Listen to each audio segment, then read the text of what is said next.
Good evening, good evening, good evening. Happy Wednesday, happy Wednesday. I think we got somebody at the back door. Hold on, y'all. I think we got somebody at the back door. Good evening, good evening. How are you this evening? How you doing? Okay. I'm doing good. I can't complain. I could. I always say I can't complain. I always say that.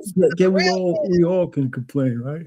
I could complain. I could, but I choose not to. Okay. I hear you. Very good. Very good. Through these streets.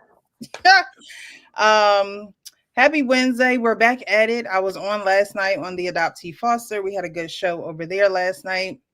And hopefully some viewers that were in attendance last night comes in tonight. But if we have new viewers, welcome to the show. This is the Real Precious Network. I am the Real Precious.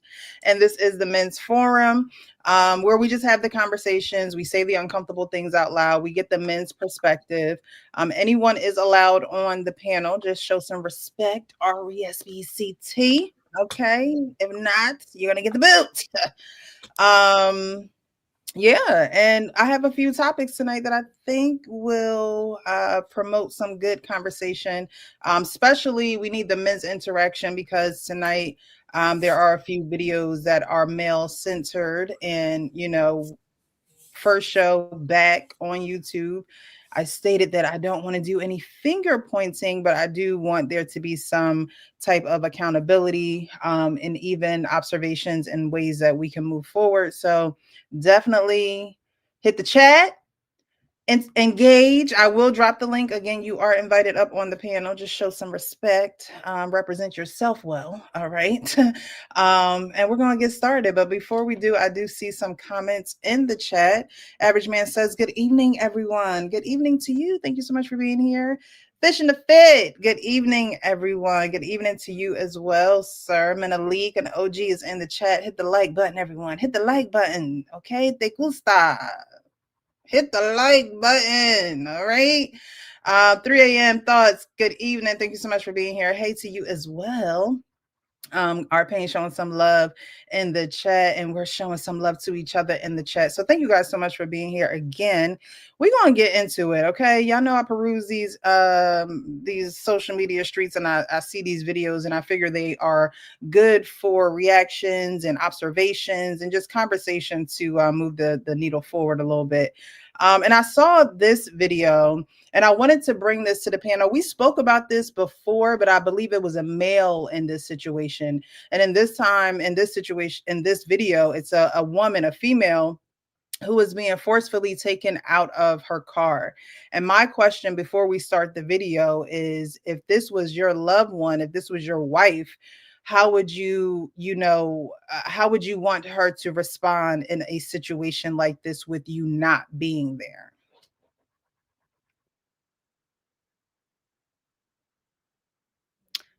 All right, StreamYard, come on, work. The video is not even up there. Hold on, y'all. Let's see where we're going wrong here. I'm gonna remove it and put it back up there. Wait, stop, sir, please stop. Wait, stop, please stop. Wait, stop, sir, stop, please. Wait, please stop. All right, here's your copy of the citation. As far as the bills, you don't want to take it now? I mean, how many times did he say stop? Like, stop. Well, it's going to take it because it's your citation. I don't want it. That's your citation. So it says officers are not allowed to throw the citation at you. In fact, they are supposed to write refuse ticket on the citation. That's littering. Step out of the car.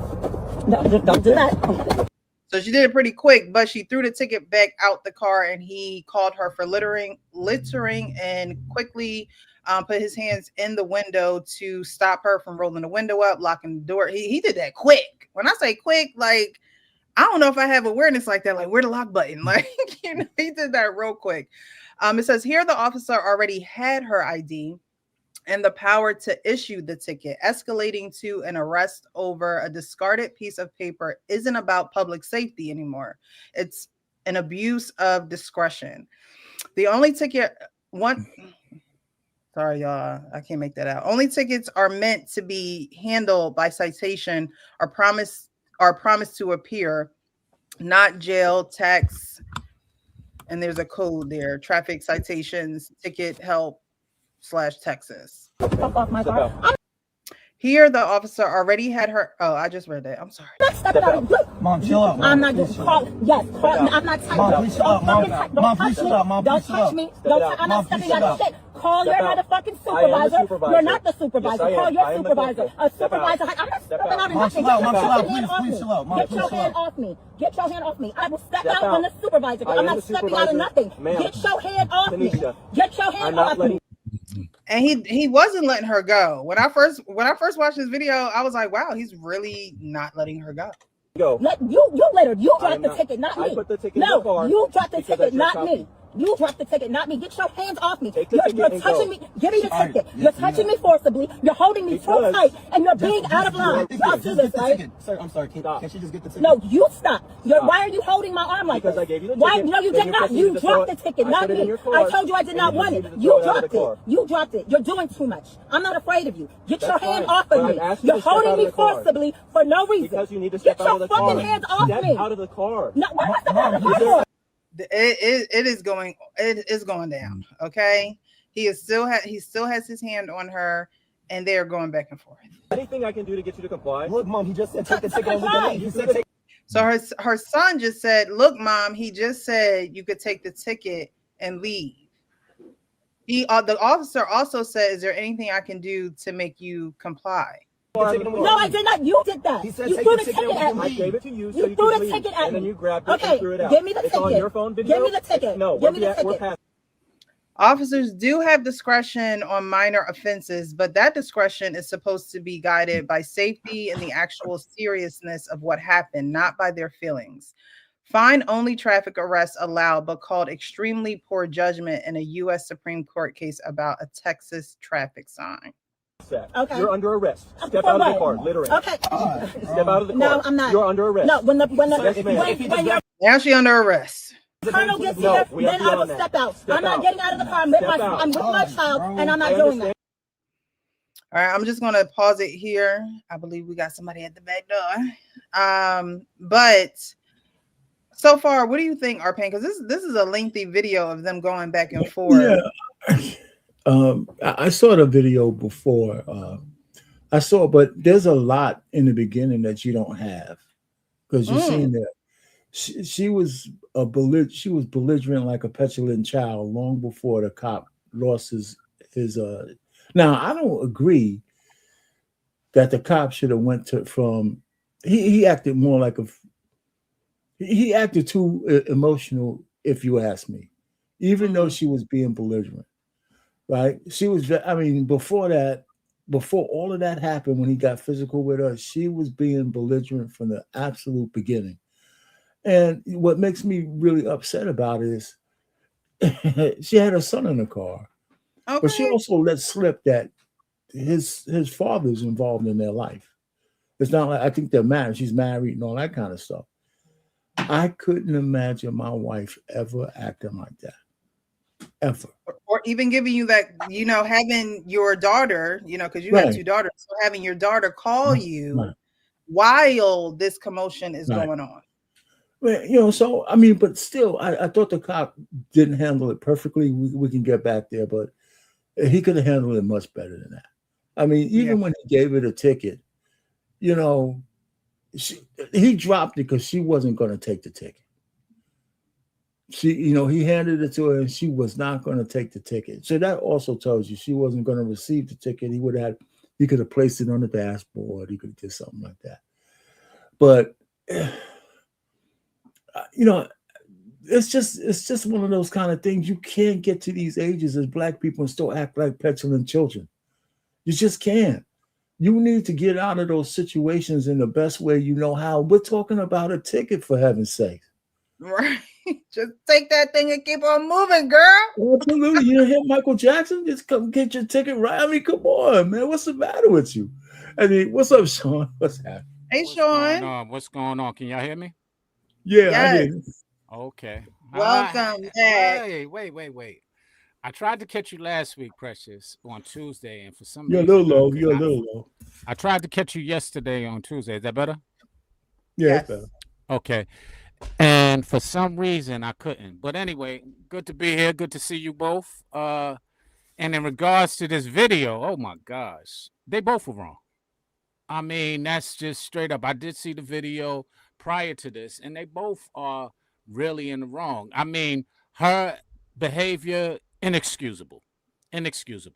But he also had similar behavior that's inexcusable. Why was she under arrest? Did we get to that part yet? I don't think so. I think that's the next we were thing just that you- getting to that. Okay. Yeah. That in itself was his inexcusable behavior. Well, he did say as soon as she threw the ticket out the window, he It's said littering. Yeah. That's my point. Littering is but that's his see how over-emotion. petty that sounds. Littering. Exactly. He's over now. Now his pride is being tested, Exactly. like her pride was being tested. Exactly. And so now I'm he's gonna going to say come that. up with something. I'm gonna say Yes. that to people. Littering before I go off. Oh man. You're right, Sean. His pride was tested, and something such as littering, like Arpain said, it's like, okay, put it underneath on the windshield, put the wiper on top, or let her know, explain to her, like she said, where am I going to go? I'm not going to go anywhere. So even the fact that he kept his hand on her for so long, to me was, a little like,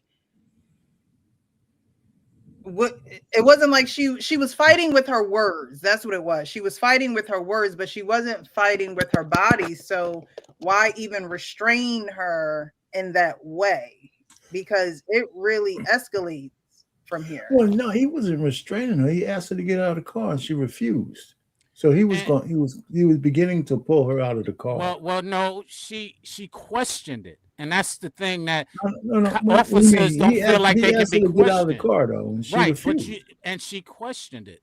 Officers act like they can't be questioned. You could question, but you still got to comply. No, you don't. You can question. Yes, you do. No, that's the problem. That's right there is the problem. You need to comply when somebody questions you. She said, "I want to get your supervisor, your superior officer," and you can question law enforcement. But the problem is they feel so entitled to privilege and power that they sometimes abuse it. It's a traffic ticket. Get the fuck out of the car and just give them your stuff.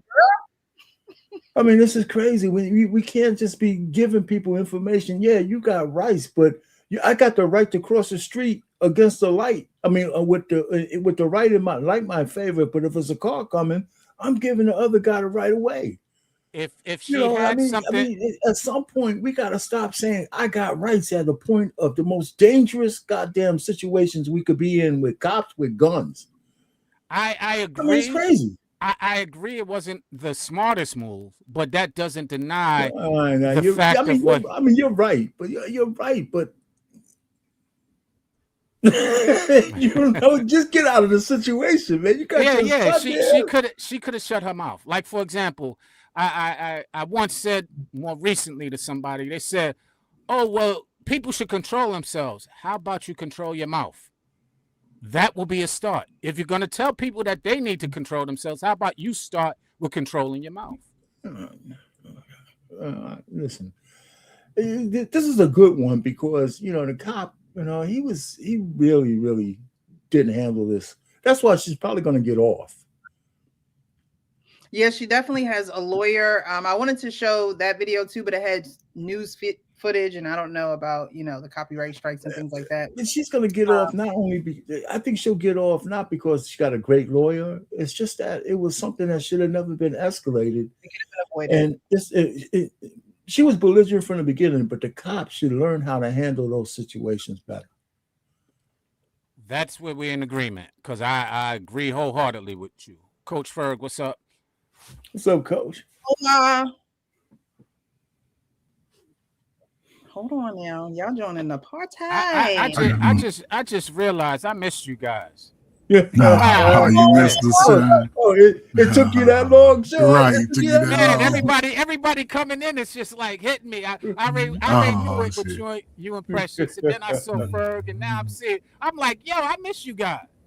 Man, you Oh, ain't miss us, Sean, man. You ain't miss us, man. You stop. You don't want to hear it, Coach. You ain't You're Yeah, right. I know. I miss everybody but Coach Fur. You're right. There You're you right.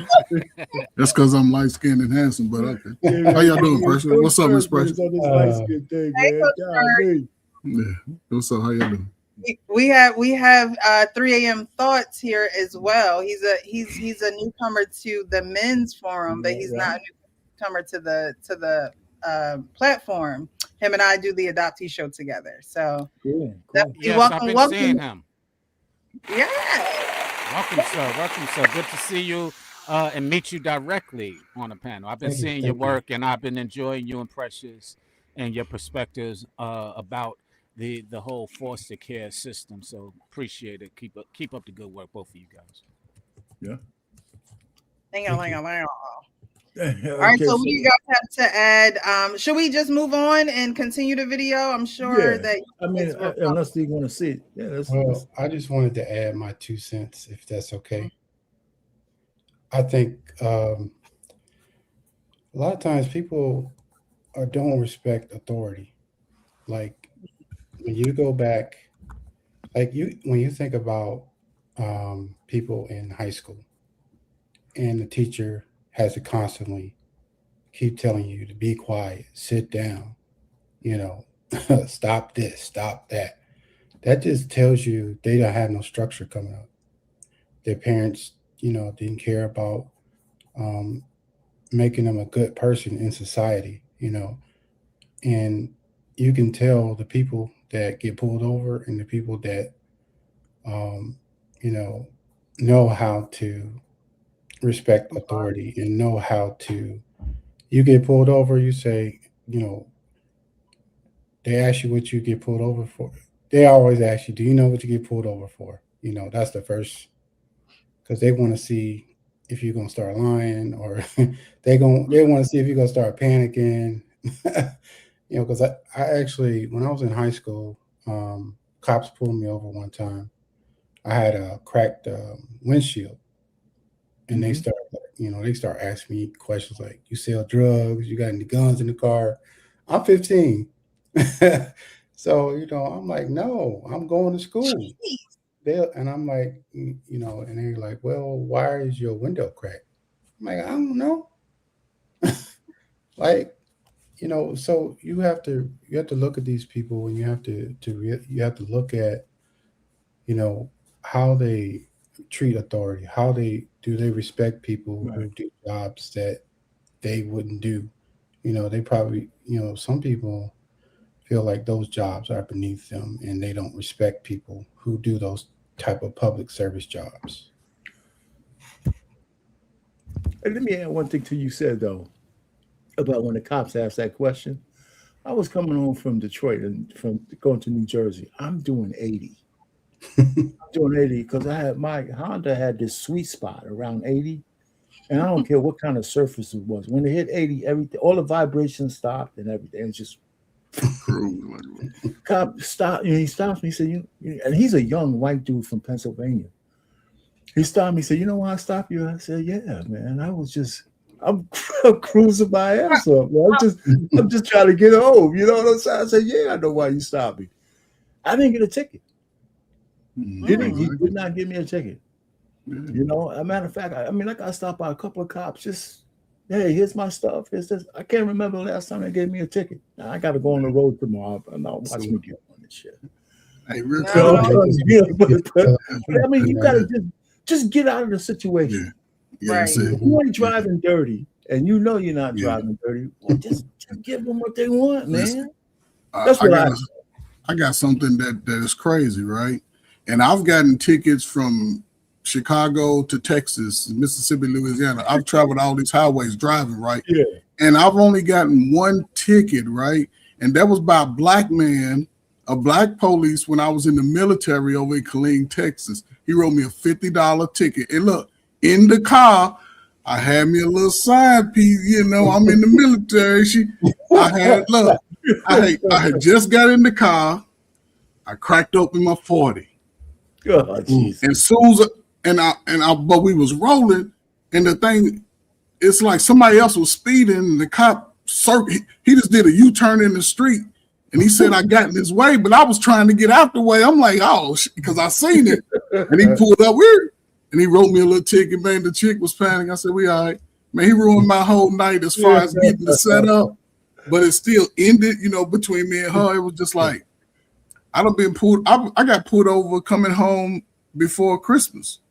I had my little piece in the car. They just pulled up on me like, man, what you got? I said, man, I'm just trying to get home. You got a gun? Yeah, man. It's in the back, man. I'm just trying to get home, man.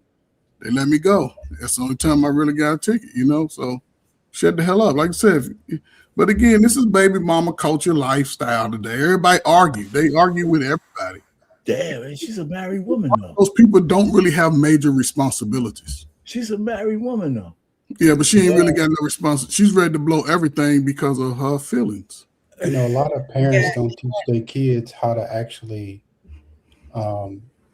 navigate. Like when you get pulled over by the cops, either whether you in a car or you in school, no matter where you are, they don't teach you how to talk to. Like my cousin, he was a cop, so like he taught us how to, like if they pull you over, just be like, answer whatever questions they have. Don't be aggressive. If they ask for your ID, just give them your ID. Don't, you don't got to go through all that back and forth or trying to, exhort their authority and all that. Just, comply. And I think that's where a lot of that comes from. Is not respecting. Her son was a level-headed one. Okay. I mean, Mom, her son is stuff. Her son was saying, "Mom, what you doing?" Right. Yeah, he said, "Calm down. Take the ticket and let's go." Yeah, like that's crazy. But it was a time when parents didn't really teach kids how to engage with the police. People understood the respect of the community in a sense. It wasn't all of that. I guess in the early, 2000s, in the 90s, once they split that dope on us. But, if you knew how to talk, then police didn't really bother you. People act like sometimes they just act like police are just blind and they just make up shit. They always watch you. They watch niggas. They've been watching us. And if they see you do something shady, that's suspicion.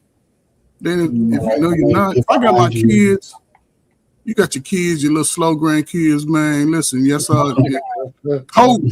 That's the best time to code switch. What are we talking about? You code switch like a month. I'm sorry, Mr. Officer. Yes, you just picked up your little weed. Oh man, what you want with me? I'm like, man, you can't even smoke your weed now. You done blew the kids gonna be late for school. It's just get home, man. Shit. Well, seeing I'm not from the crack era, when you said 40 ounce, were you speaking of water? Yeah, 40 ounce of Kool-Aid. I drink 40 ounce of Kool-Aid, man. Right. Okay, I just want to make sure. With the red with the sugar. Yeah. Is that OE or was that Mickey's? Even with I wonder how the conversation went when she got home. We're gonna keep going and then move on. Call your father right now. Step out of the car. I'm not. Step I'm not. out of the car. I'll step out when another officer gets here. I'm not Step stepping out. out. I don't trust you. You're holding me too strong, and I don't Because trust you. I don't You trust don't you have to not hold to. me like I'm not going anywhere. Where am I I gonna will go? stop holding I'm not you gonna if you go. step- I'm not stepping out of the car. You need to Call step your out of the colonel, and car. I will get out of the car. This is You're resisting holding me. arrest. I'm not resisting arrest. Because you're not What am I answering under my arrest order. for? What am I Literally. under arrest for? I didn't litter. You No, did that. you No, I did not. You did that. You did that. It's all on camera. So correct. when your colonel gets here, then I will step out. I have my child with me. I am I'm not the getting corporal. out of the. So what about that part where she claims that he littered first and then she's like, no, well, you did that. Of course, the camera will roll back the sequence of events, but I've never been in a situation where, I refused a ticket to the point where I didn't even take it out of the officer's hand. But if an officer was to throw, or to just drop, let's not be dramatic. If he was just to drop the ticket in my car, that's what he did, though, right? That's what he did, it's right? not a possession of yours, right? No, but he dropped the ticket in her car, didn't he? I guess I don't Right. get what, like, Yeah. if she doesn't take the ticket, does that not mean that she doesn't accept it and like she don't have to You- acknowledge She it. was being No. a petulant child, man. She knows No. you- if a cop is giving you a ticket, he's giving you a ticket. She Right. refused to take it like she was a 5-year-old. Right. and But this is he true. didn't have to drop it on her lap. He could have Right. put it on the dashboard. Right. Right. You know, Or And her he vice could have- if she would have took it off the dashboard and threw it out the window, He could have gave it to her son too. no. Yeah. He could have just put it on the dashboard. He could have put it on the dashboard, and if she refuses it, the responsibility and consequences to that not It's on showing up her. in court will be on her. Right. So, Yes. but that's why I say again, they both were at fault. They both got emotionally triggered, and that authority that police officers sometimes have to go through is sometimes abused, and It that's goes with kind of. it. Yeah, but Sean. we're not in that situation, though, Sean. You're right, but we're not equivalent. Yeah, you're right. We are not equivalent. You're right that he could have handled it better, but if I'm the cop and you're the one who that has an infraction, we are not equals. Again, We're not. if you and that's part you're right, but that's part of why the abuse of authority is very questionable, because sir. it's you often you're not equal, but then you don't act in a manner that you should as an officer. You can lead, your Yes, you do. job is to de-escalate, not to increase the issues or the problems that are going on right there, and he's Sean. supposed to be able to see that. Sean, I want all. This is why I hope they bring back the draft, so all dudes 18 and over can go be an MP. And when that soldier say no, you gonna shack him up and get him up through, and he can't call his mama, his uncle, his daddy. Duke, listen, she could have got away with the ticket, right? Because by him, like I already said, throwing it in her lap, they would have dismissed that out of court. They would have dropped that in court once. Yeah, see, she went too far. Then an officer always going hold up. An officer always going to enforce his law on black folk. You running your mouth, then she even see. Here's what she messed up. She picked it up and threw it back out the window. So now she's just adding to the dumb stuff. Take your little ticket, talk to your son on the way home, show up, be like, yeah, I got it on video. You can watch his behavior. All right, dismiss. Let's go home. You know what's Sorry. funny? He probably wouldn't have even showed up at court. Probably wouldn't. And the thing is, the cops knew. never Just like let it to go. be asked questions either. Like Yes. when you trying to just get some clarification, they like just do what I say. Like, I mean, like, can you just tell me? That tells you they don't have any conflict resolution training. Like, if somebody just asking you, why am I getting pulled over, or why are you pulling me out? You're pulling me out the car because I'm loitering. Like, let's be for real. But they do have the training though. They just don't do it on. They just don't do it on black folk like they do it in the training. You got to be real about that. They just don't do it. Listen, they get the training. It's part of the requirement. It's just that there's an enforcement and there's a legacy. They'll talk to Miss White Lady, ma'am, could you sit down, please? Please take the. Then they'll go on about a bit and they'll give her a warning. Sister, your ass get. You have a lot. You have a very We can't strong just make point, this into a black thing, though, man. I mean, and that's what I'm gonna say. Without the race issue, go ahead. I went to public school, so sometime I'm gonna look at it like that. I've been around people in public school, okay? So I'm just what I'm saying, trying man. to say is this: it's not that we don't have a racial imbalance with us, but man, I can go on YouTube just like you can and find hundreds of cop stops of white folks, and those things ain't going well either. You know, so I'm just saying we need to. The lady was just nasty from the beginning. Yeah, facts. Sure. You know, No, I didn't see the everything beginning that of we the saw video. just showing Precious is like an outgrowth. I mean, it like built on itself. And even if the cop was belligerent, and well, he was. But he wasn't. He was, but still, you know, I'm just saying, I'm the guy, I'm the person that now he's dragging her ass out the car. And we haven't even got to how vicious it started to look after a while. I don't even know if I didn't see that much. So I guess there's a whole lot more to it when he's pulling her and the sun is going crazy. You're making a lot of great points. Huh? You're making a lot of great points, but part of where we get balance is by holding everyone accountable. And the problem is that officers don't ever get held accountable. Up until recently, now they're starting to, but the reason why there's so much friction is because it's unbalanced on the accountability. So you want somebody as a civilian to be held accountable for that behavior, but you don't enforce any accountability on an officer's behavior. And that's part of why it continues to increase. And, we have these issues. We have these triggering Sean, moments. In the moment, in the actual act of the moment, while he's at that car, ma'am, give me whatever, blah, blah, blah, giving the man stuff so I can get you up through.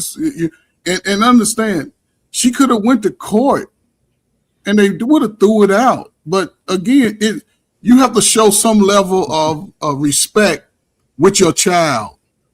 You ain't have, your son was even being a mom. Go ahead and take the ticket, man, and get on up through. Now the officer, again, at some point they can do what he did. It's unfortunate they can do that, but when does he be a cop and when does she be civilian? Because you're right, Coach. And my thing is, this is a woman, okay?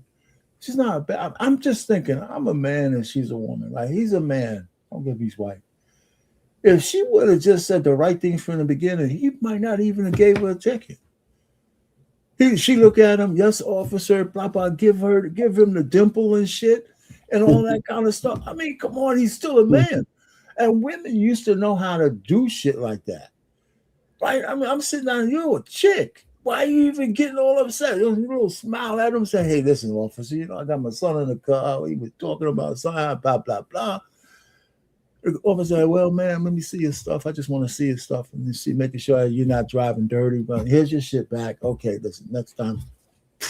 You're absolutely right, Payne. One thing I'll say on a personal issue, I just had this happen recently where I was with someone. They were driving my car and got pulled over, right? And the officer, I was in two cars. I had two of the cars. Yeah. One was in one car and I was in the other car. Sorry, big ball. No, I'm just saying. So what happened was the car that they were in didn't have a registration and the license plate light was out unbeknownst to myself.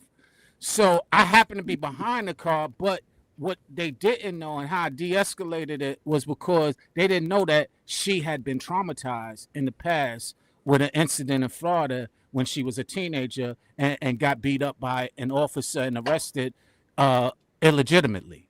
So that factored in. So I was able to share that with one of the officers while the other one was starting to really, the other officer and her was starting to escalate because she's like, oh, what, you gonna kill me now? And this, she started to react in a matter of what was triggering her from her past. Mm-hmm. Now, I explained that to the officer that I was speaking to. I said, look, and I was on the phone with her in the back. And she was on the phone in the front. I was like, look, tell them I'm right behind them. I'm about to get out the car and I'm sitting there. So I started talking to the officer and he happened to be able to de-escalate the other officer while I was able to de-escalate her. But the reason why I shared the things that I shared earlier is because without understanding one another and so much unbalanced unfairness, these things will continue if we don't start addressing them for the root of why they are happening.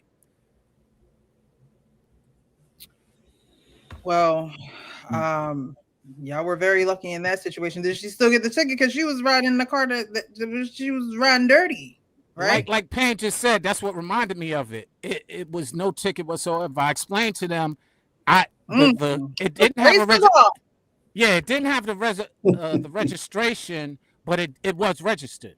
It didn't pass a smog check, and I had the proof of that in the glove compartment. I explained that to him in the glove compartment. I have the proof. We just literally left the smog check not too long ago. That's why I have two cars here, because it's leaving from the smog check. And so he understood all that. He first tried to say, well, it's been unregistered for over a year. I said, no, brother, go look at your thing. Oh, he went and looked at it. He saw nothing was going on, and he gave grace to the circumstance after I explained it. But fortunately, I was there, but I also saw how it can escalate, similar to how this video has, pretty quickly. And if there isn't somebody there to kind of calm it down, you can have drastic outcomes. Yeah, but it was going to Yeah. escalate because the chick was going to get ready to go out of her mind. Right. It's like I'm you not can't disputing assume that all officers would know that about people. You know, something happened with her past. That's still a her thing, right? And don't be letting people drive dirty in your car, man. But no officer, if I get pulled over, no officer is going to assume that I've had some, you know, traumatic issues with my life in the past. They just like, man, give me a damn registration. It's almost my get off time. I got right this last ticket. You violated, so let me go and get you this ticket. You know, I'm just saying. Okay, let's I'm go. not disputing that. You have a supervisor, okay? I am the So when your supervisor on duty. supervisor gets here, He then is I the- will I step am out of the the car. highest ranking Call supervisor. someone else I don't to have come anyone here. else. There is someone else. Not right now. There is someone You else. need to Let me step call out of the car. 911. Stop. Get your phone. Wait, please, sir. She said, "Let me call 911." Oh, that's what she said. 911 is there, girlfriend. He right there. Stop, wait, stop, mom, chill out, mom, chill. Wait, stop, Yeah, sir, please yeah, he stop. can't even Wait, pull stop, one stop, woman stop, out of please the car. stop, please stop. Wait, stop, Oh, she stop, kicking please, him. please. Wait, please, stop. Now this is crazy right here. Pressure. This part right here is crazy. That's her dash cam. Yes, that's her dash cam, bro. Precious. Based off what you see, shouldn't that boy have the right to be traumatized by his mom? Oh, of course. Yeah, Like, Precious, how that's do you cruel, even man. That's explain? cruel. I mean, I and the way that I, presume that it went or assume that it went is that, son, he was being rough. He shouldn't have been that rough. I hope that she took, some accountability in the situation to say, if you're getting it, I don't know what the initial ticket was for, but then he called her out for littering. So now that's a double offense, right? So it's like, what accountability are you taking to show your young Black son how to deal with policemen? And this is how a lot of young Black men become intimidated by policemen, because watching other people most of the time close to them in their family, their loved ones, get mistreated by authority. However, no one ever wants to talk about the accountability that the person in that situation should be taking when it's during that time that they're going through this. And it's simply take your ticket and be quiet. Like, go on about your business. You and your son can go. Does he get her out of the car? Does he actually get her out of the car? I'm sure he did. I'm Huh? sure he did. Well? I'm sure he did. I'm sure he did. Stop, please, I'm scared.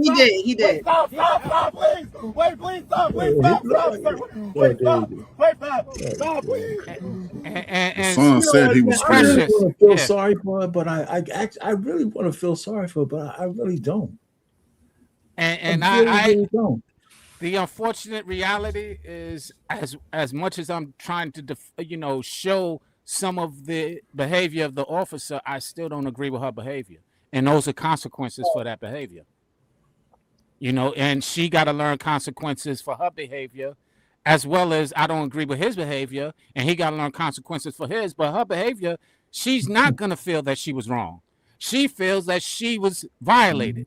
And to your point earlier, until she could take accountability of her wrongness and her behavior, we're gonna have this cycle of abuse continue, and it's an unfortunate reality.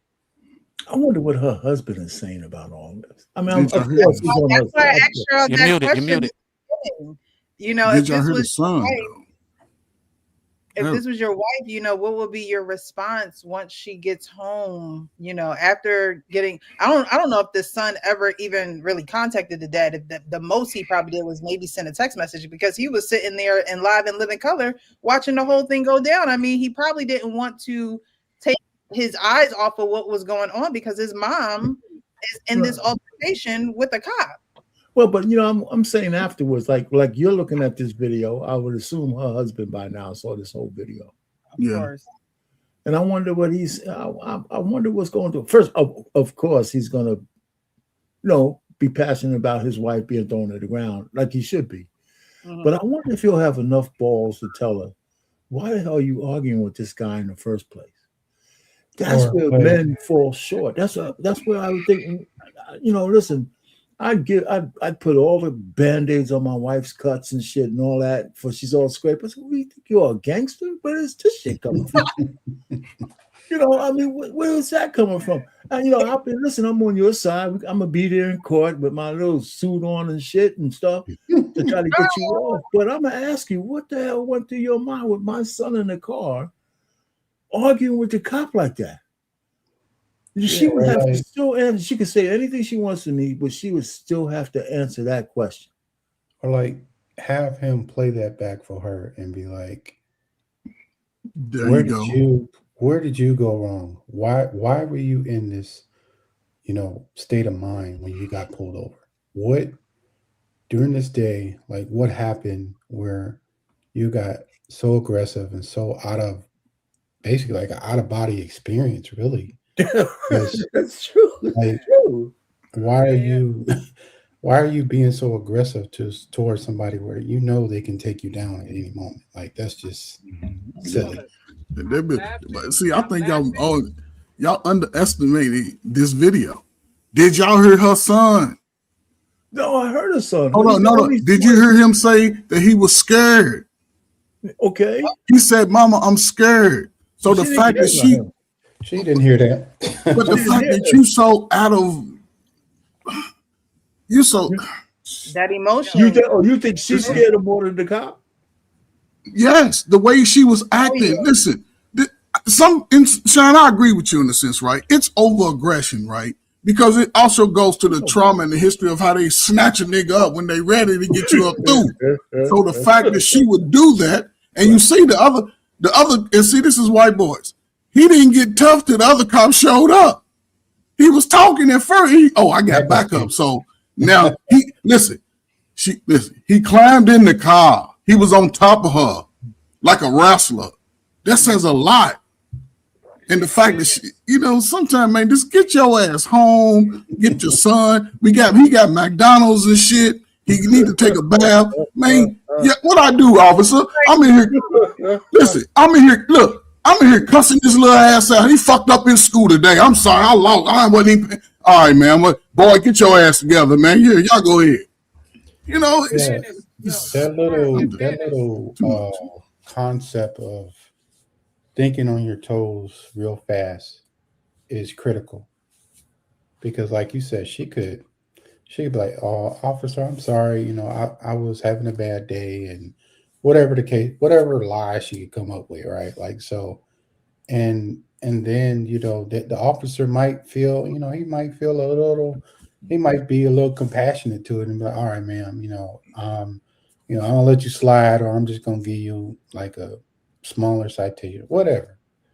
Instead of her trying to be like a WWE wrestler, and he done took her down, he done grabbed her by the neck, she got pulled her by the legs, got thrown on the ground. Those are really wrestling moves, like coming in, like make sure she tucked, like you know what I mean, like it was intense. She was meeting his aggression, and he said, "I'm not going to lose this fight." Yeah. You know what's funny about the thing? I was laughing because I tried what y'all said. I tried after the circumstance to say, all right, things could have been different. And I tried to explain all of that. And the first answer was, "Oh, you're on that side?" I said, "You know what? I'm gonna leave it alone." John, who did you explain it to? The girl. Oh man! No wonder the girl, she wasn't taking no accountability then. So yeah, she gonna put it on you.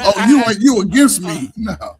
Well. Like I said, I tried to explain to her, how it was de-escalated. I explained to them. I had she had a traumatic experience in the time, which I shared with her. You could have shared that with them and say, "Hey, officer, just be mindful. I'm a little bit sensitive to this because blah blah blah blah." But the point that I'm making is that you said, couldn't you sit her down? Yeah, you can do all of that. If they're not really ready to face their trauma, it's going to be pointless. So you've been on these YouTube streets, man. That's the same principle. A woman who has a bad boyfriend, every boyfriend after him is fucked up. Excuse my language. Absolutely. So I had a bad experience with a cop. I'm gonna have another one with this cop. This is the same thing they say about their boyfriend. And that's Paul for excuse. 2.5 years in Afghanistan, Iraq. I can't cross my legs because my hips are blown out. Now this is in Jersey, okay? Okay. You see how they treating him though. He's 6'15". He looked like Already from giant. another planet. I was watching this like, mind you, that's his little car down there, that Corvette. Yeah. In the In the ditch. in the woods. Veteran of 6 combat tours. You understand? You can't cross the fence. I don't want to fight you. You're not going to fight me. You're scared. Look, I would be scared too. Authority where? I would be scared too. You can't fight that. It's my world. You're talking to someone who has PTSD on 4 combat tours that work a special operations assigned to the Green Berets who doubled their record. This is crazy. I'm fucking any weapon caches and save little children being cut in half. Get the car out of the ditch. Tow truck and me. You have nothing to do with this. It's not. Yo, he pretty much like, get my car out of there and leave me alone. All right, I'm gonna walk Is this he earth with no barefoot? shoes because I didn't even recognize that. Got no shoes on. Yeah, Leave man, that that's man their alone. life, man. this is like straight out of a movie. No law enforcement issue. This Get out kid of is here. I will see the even out of all of you. Yo, Is that a everybody. knife? They I got don't the- want no smoke. Stop it, Joel. You're stupid. Stop it, Joel. Your boys are doing it, not me. I'm tired of all this shit you're doing. This gotta Come be on, scripted. man. Oh, look at the I movie built the going on. program. Yo. Look at this. Look at, don't he look like a monster? Yeah. He's on He don't drugs. look like Yeah, one. yeah. Now I'm with He Coach. If he is. was black, he would be dead already. Come on, man. Woo! He's on drugs. That's all. He's on drugs. Like the difference. Yeah, but if he was a short, pudgy white guy, he'd be getting his ass kicked too, acting like that. I mean, this is a big dude. They know that if they get into it, they're going to have to shoot him. Now, the only thing I would say with Deshaun and the race bait guys, if he was a big black guy like that, he would have had like 8 holes in him by now. I agree, and it's not a race bait; it's a reality. That's what we're dealing with right now, and it's an unfortunate reality. And this is why it's so unbalanced between. No, you're right. I mean, but it's at a. You're right. There's no. That is Steve Cole. That is Steve Austin. But the point is that it continues. It continues. This cycle continues because we don't really address all of the things that need to be addressed. The imbalance and the unfairness that is going on, and why people are reacting similar to that woman. Not that I do not whatsoever condone her behavior at all. But I understand where it can come from. It's not a good enough excuse, though, man. I know that we have an imbalance with the law enforcement situation, but the vast majority of traffic stops, interracial shit don't end like that. They just don't. True. I mean, so I know what happens. But we're more likely to get our ass robbed going down O Street in Chicago. That's not true. But okay, I hear what you said. I disagree with you wholeheartedly because we're more likely if we get pulled over, especially as a black man. That's Old Street. I've been to black men. We've been to Old Street. We might get proper where you from type of thing, but it ain't like you going unless you have that victim mentality. There you go, Sean. Yeah, victim mentality. He is. All right. Average man said, yes, R-Pain, take the ticket and move on. That was a missed opportunity for mom to show her son how to handle a traffic stop. I think so. I agree. Mentally says if her emotions wasn't running wild, she could have simply picked up the ticket and gone about her business. It's outrageous. The officer is making a minor arrest. That wasn't mine. He also says the officer didn't have got me glitching over here. The officer didn't have to have been so forceful. Although she resisted being arrested, he already knows she isn't a threat, abusing his authority completely. Oh, Yes, He yes. was trying to prove a point. That's all he was trying to do. yeah. In reality, the officers don't have our best interest in protecting and serving. They only protect and serve the oath they all uphold for the government. I'm up under that government, so protect me. And the Me, I funny want thing that. is, that gentleman we just saw, he was speaking of, I have PTSD. I saw he was sharing with them what he had been through. And similar to you, Coach Ferg, you can share with them, I serve for this country, blah, blah, and those things matter. It gives you a bit of an edge. But if you don't have that, where do you go? What do you do? Yeah, but the white boy was on some drugs. So He was on some drugs. But again, these things, see, the bad thing about it, right? Let's just say, like Alpine said, they don't really inflict, what I'm saying is, it doesn't have to be a lot of instances today, but when they do it, it's loud. It's loud. It impacts everybody in the community, good or bad. You know what I'm saying? So I think, Sean, in that case, yeah, we have to sort of set a precedent. I think all brothers 35 and under join the damn police force, and we won't be taking each other. I'm just saying. But, it's just my solution in a sense for a future. But the problem we have, Coach, is what you're saying is that if it bleeds, it leads, right? So if there was 1,000 great traffic stops where there's no incident at all, just the incident with this lady is the one they're going to show on TV. Yeah. And so because we it's a have sister, a tendency to say, like Sean is saying, we got to fix the whole world because one belligerent ass woman and a dumb cop got into an altercation, or the whole world screwed up. Yeah, but I mean, it's bad. It has been worse. But I'm just saying these incidents are not going to stop as long as somebody listen. If the cop would have said, "Hey, I'm giving you a ticket," and then he's going to say, "Matter of fact, the ticket ain't enough. Get your ass out of the car." And she wasn't said nothing, and she didn't say anything to him, but comply. Yeah. Then I would really be saying, "Whoa, what the hell's going on?" Yeah, but she didn't do that. We missed the beginning of this. She was horrible to this guy from the beginning. Yeah, And we kind of spoke about this last night, Leon. The power of social media. She knew that she was recording. Yeah. It's almost like, she wanted to, for lack of better words, put on a show. Yep. And, then use this show in her favor to see, look what he did to me.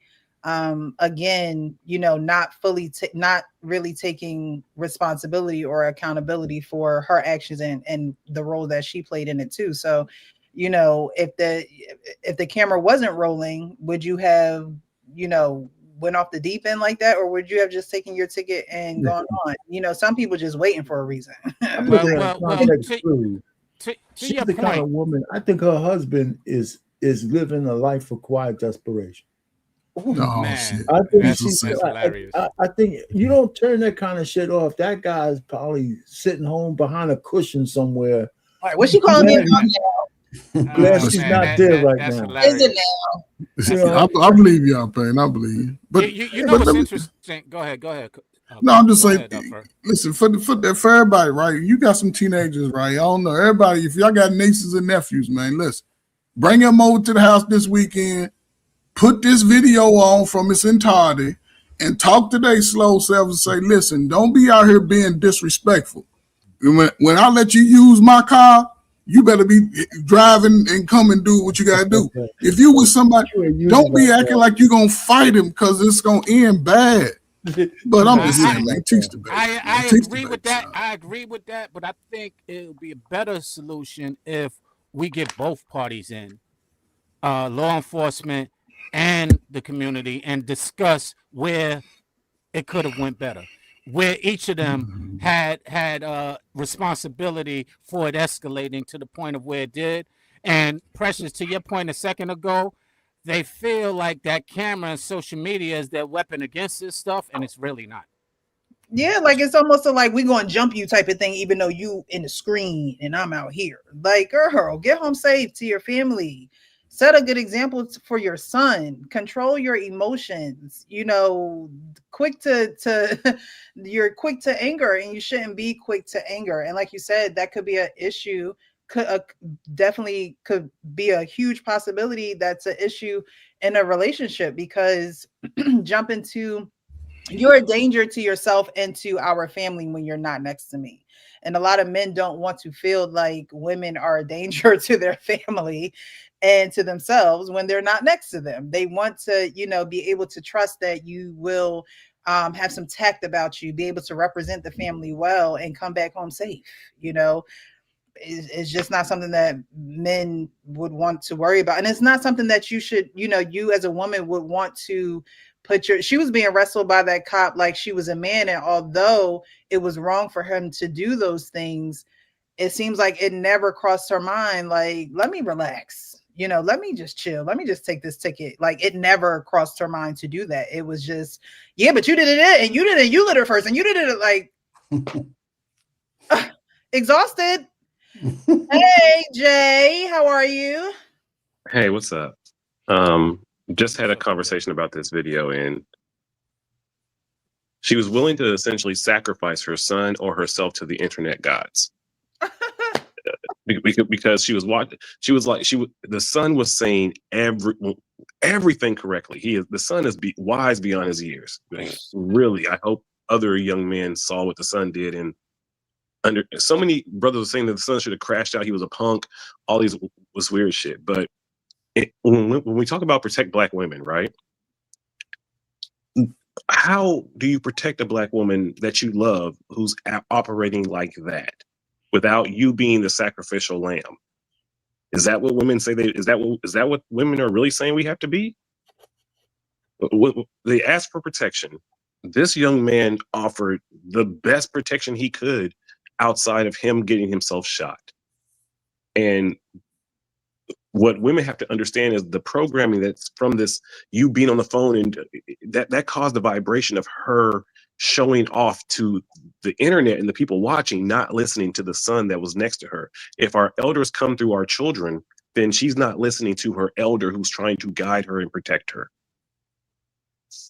Yeah, because, you know, I always say the blood don't lie. And, you know, the experiences that we go through, I'm pretty sure those before us who were here before we went through similar experiences. And, you know, we may react like them. We may respond like them. But somebody got to break the generational curse, because at the end of the day, you don't want to find yourself 6 feet under behind the wall, you know, not being able to see your children, now having to maybe talk to your phone through a glass, you just don't want. We have a false sense of security because we know what cops in the 80s without the body cams were way worse. And our elders told us how to behave with the cops was essentially get home safe. And this new generation thinks they're protected by the internet. And now they talk to the cops in a complete different veracity and then wondering why they get these consequences. Yeah. Well, we're going to move on to the next video. Thank you guys so much for watching, and definitely hit that like button, subscribe, and share this video so the algorithm know that we're having these conversations. On Wednesday night, we have the men's forum where the men give their perspectives, but anyone is invited up on the panel as long as you show some RESPCT. All right, let's get to the next video. We're talking about the biggest ick men have for women. The men, you guys, you suffer in silence at times. Excuse me.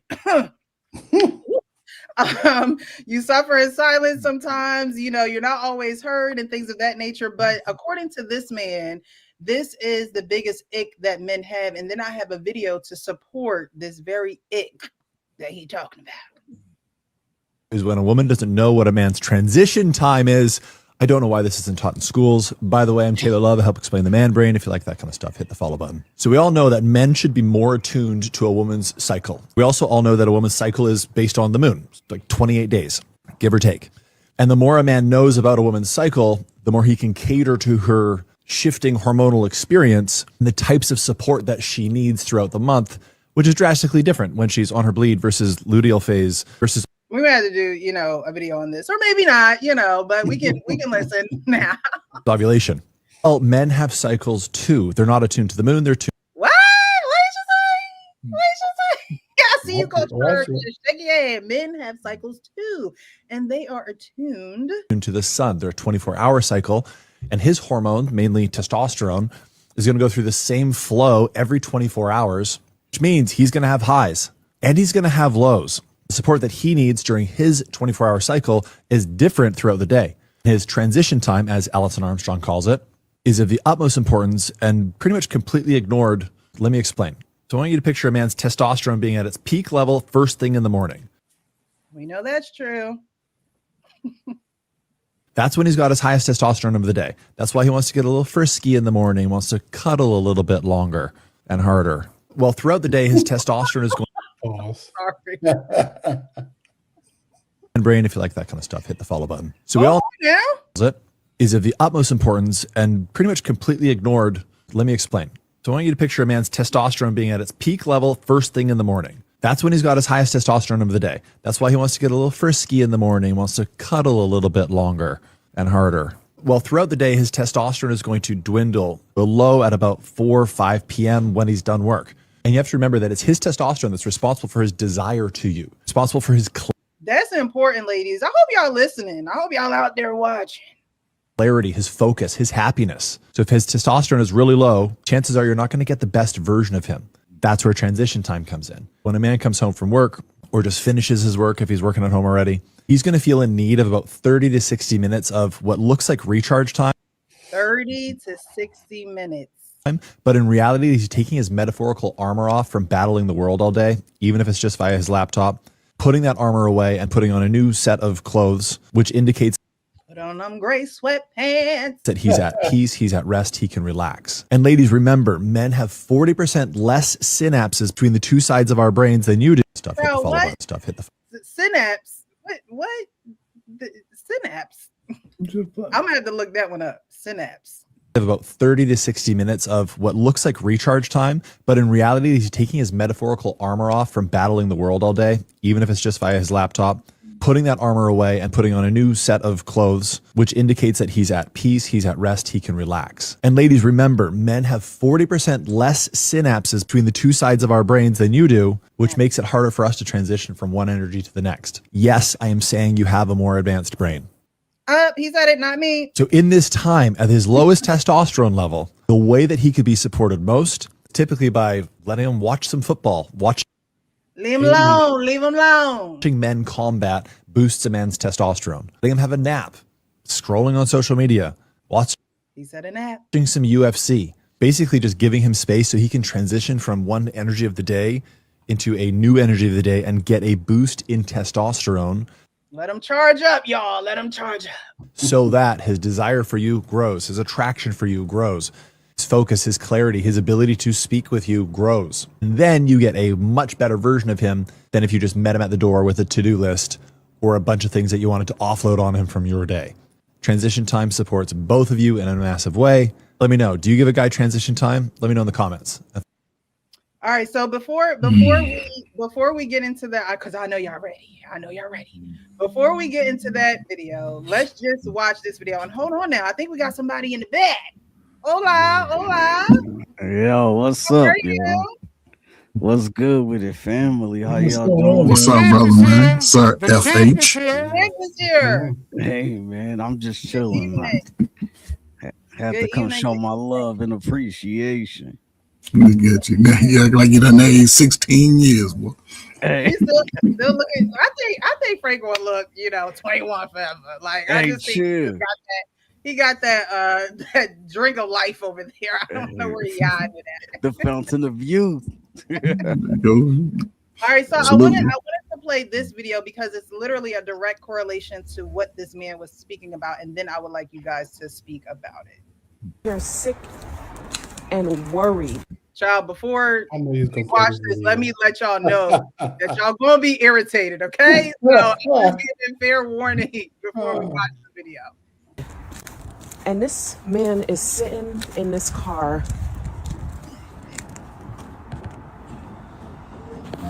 Really? Yes, Really? Really? Seriously? Seriously?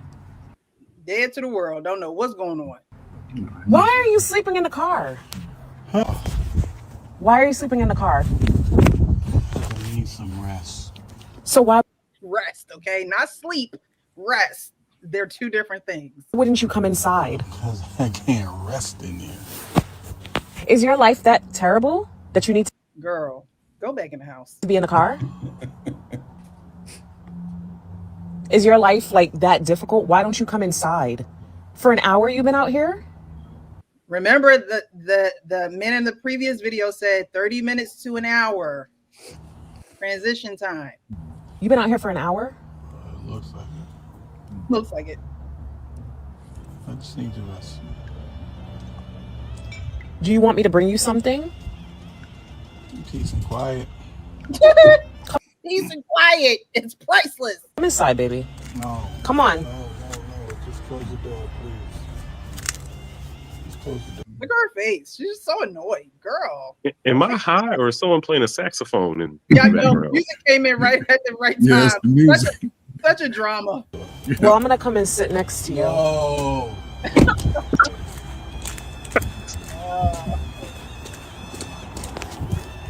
Did you just lock the door? Open the Yes, girl. Go in the house. door. It's the saxophone. Open the door. Ever All right, now moved y'all from can go in. Now y'all can go in. Is she recording that? Who was recording? Yeah, that? she was Okay. recording herself going out there to wonder why he was taking an hour nap in the car because he wanted some rest. Well, don't all speak at once. This is why I'm single. Oh my God. Okay, well, everything the first gentleman makes scientific, biological sense. Especially again, if we think about what we're supposed, like if we were out in nature the way without all this nature, again, it all makes sense what he said.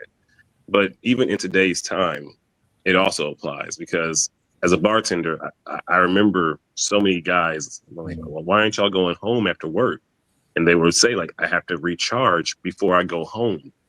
And I never really understood that at first when I was bartending, like in my early 20s, and these older men were saying that. I'm like, what do you mean? Like, but I get it now as I've tried to have that sort of a relationship. And you do have to kind of get your joy from doing work. Like you've done the work, right? And you have to like get your joy back about life, and then you go home. And that's what I think a lot of these older men were doing. And that's why they were able to show up at home in a better way.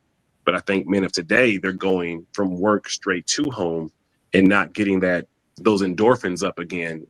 And then so they come home to this checklist, all these things to do. And that's why I think a lot of men are finding so much stress in relationships these days.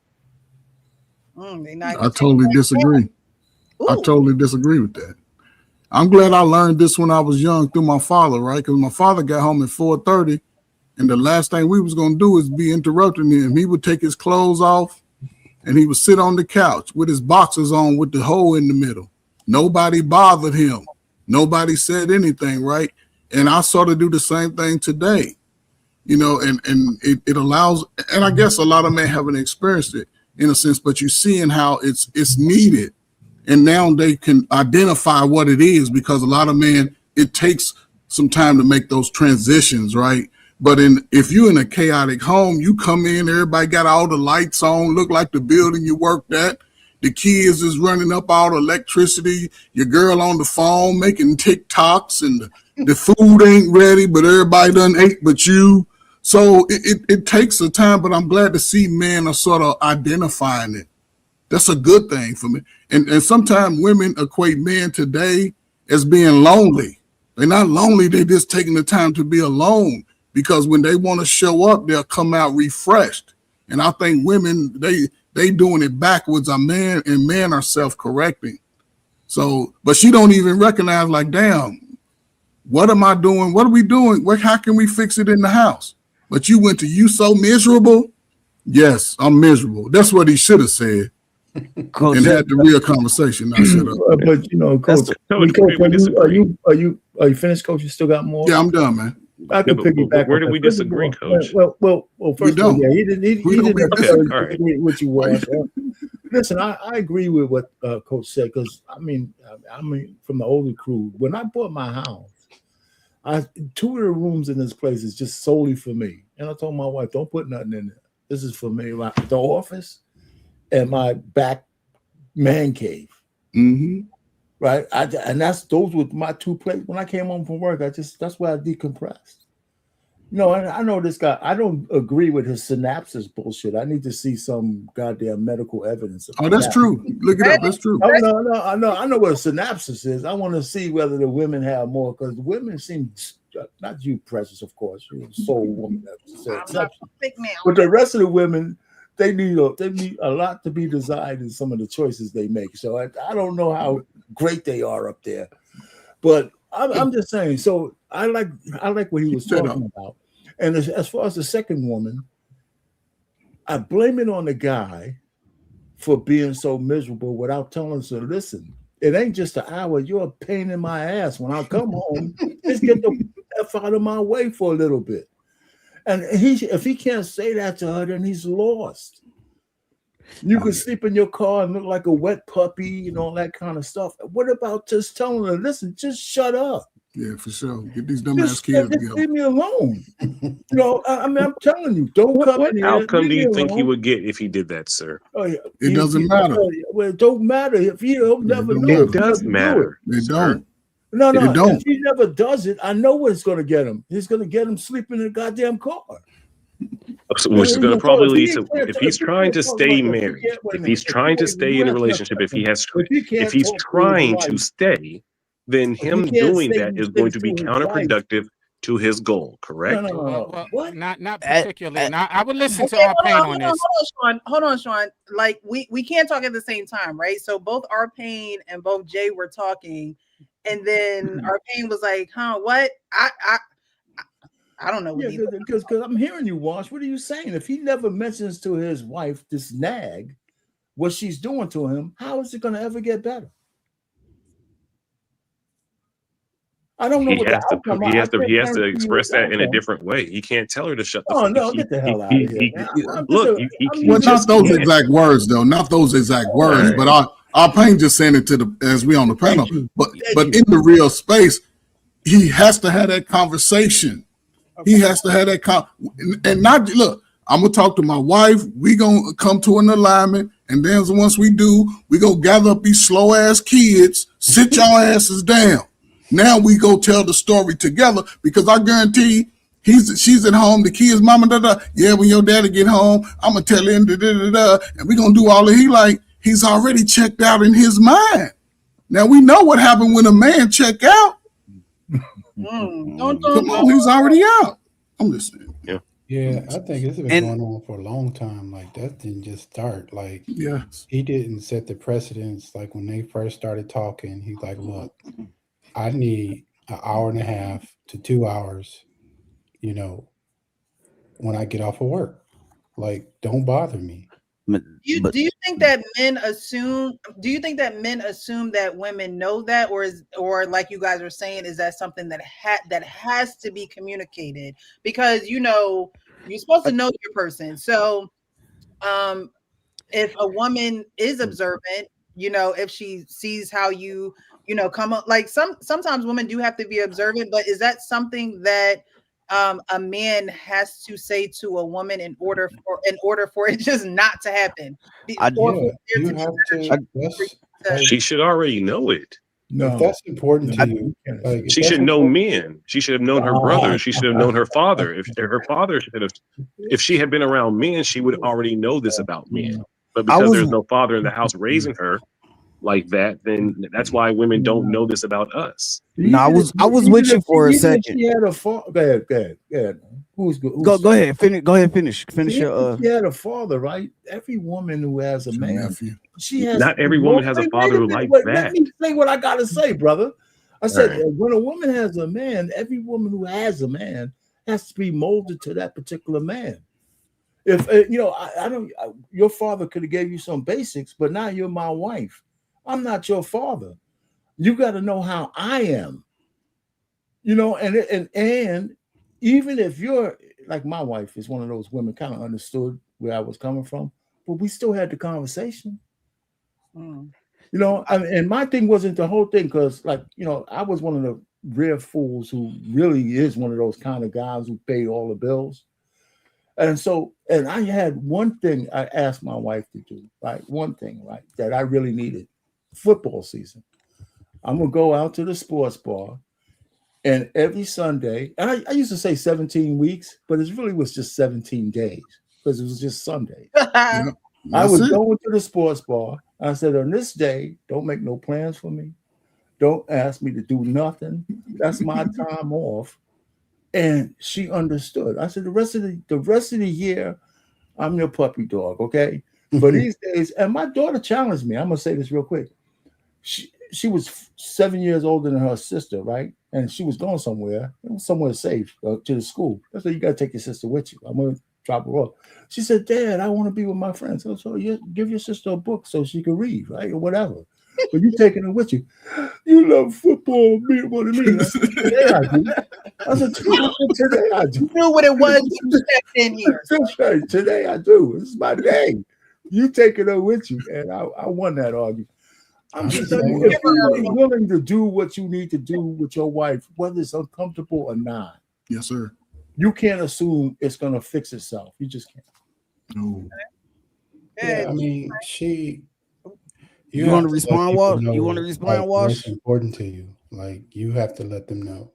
Like, look, okay, if, say, for example, if you like basketball and you want to go watch basketball on Sundays after the football season, you got to be like, look, I'm going to be going somewhere to watch basketball. I'm going to be gone for 2-3 hours. You know, that's my time. I need that time.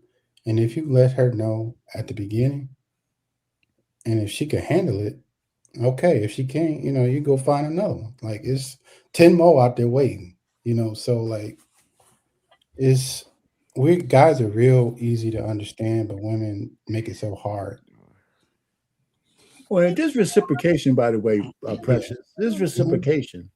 There's something she wanted, I had to reciprocate for. You know, like I said, when we conversated, I couldn't drop the F-bomb no matter what.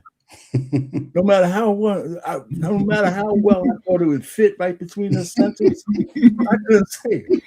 I couldn't say it. Or else my whole point was missed. I had to learn that. Good point. Good point, because you know that is becoming self-aware of who you're in a relationship with, and knowing that could emotionally harm her after she has told you that type of communication just is not going to move her to do anything. We have to learn how to move the people that we're with, not force them to do what we want them to do.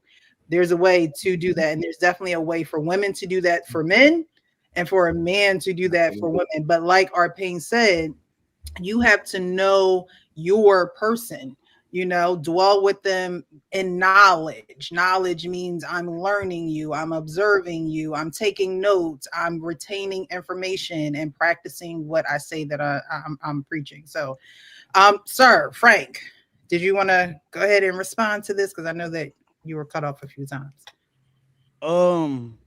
Yeah, I mean, I can understand what Wash is saying, but I mainly agree with coaching and Arpain in the top of the panel. Like, I can understand what you're saying as far as you saying, you know, she should know, or like, you know, she should know her man because she should know men, or whatever the case may be. I was thinking of it in the instance that she should know herself. Like, when she get home from work, more than likely she wants a break for a second if she's a working woman, right? More than likely, if she's been at work for 8 hours, or she's been at work for, it's just say she a nurse, she at work for a 12-hour shift. When she get home, she wants to rest. She don't want to get home, have to take care of the kids, have to cook dinner at that time. Like, that may come later depending on what time that she works. Like, if she work overnight, she'll have all day to sleep. She can wake up and do what she got to do, right? Because the kids will be gone, all of these things like that. But she still gets a chance to break and unwind, and all of those good things. Now, as a man, you want the same thing when you get home. Like, you might want to take a little break, give me 20 minutes, let me just go home and wash work off me, let me get home and chill. Just the same thing. Like, if the kids are, as soon as she get through the door, the kids are, hey, hold on, come here, let mama go upstairs and like get, you know, and get herself together,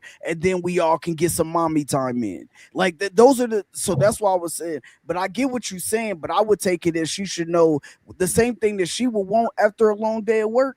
More than likely, your man wants. But I think that woman. But see, I don't think women shut that part of their brain down. I think when women come home from work, they're still in overdrive mode and they don't rest. I think most women actually don't take that opportunity to recharge and regroup. I think most women, when they come home, their brains are so scattered, their brains are still that when they come home, they're still in go mode, and then they're mad that we are trying to recharge. Hold on.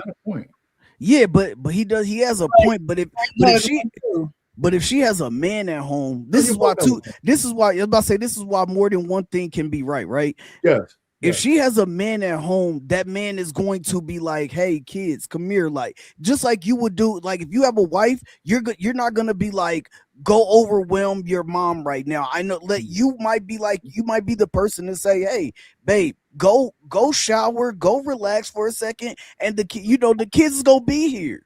Cause sometimes I know that a mom will come home and be like, damn, like I ain't seen my kids all day. Like, let me just live on. No, listen, you got that. You're gonna be with your kids every day. Let me go. I can hold them for another 10 minutes. I can chill with them for another 10 minutes while you go upstairs, shower, unwind, take a bath, whatever you need to do to relax. Because after a while, you're gonna be overwhelmed, and then you're gonna end up. Have y'all seen the videos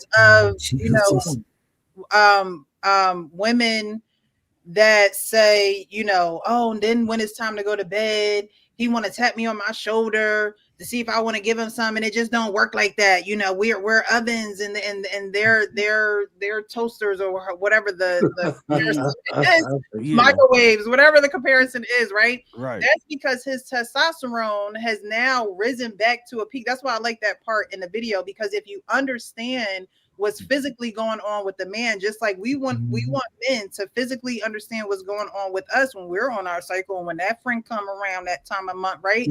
We want them to, cater to what our body is going through. It's the same thing with the man.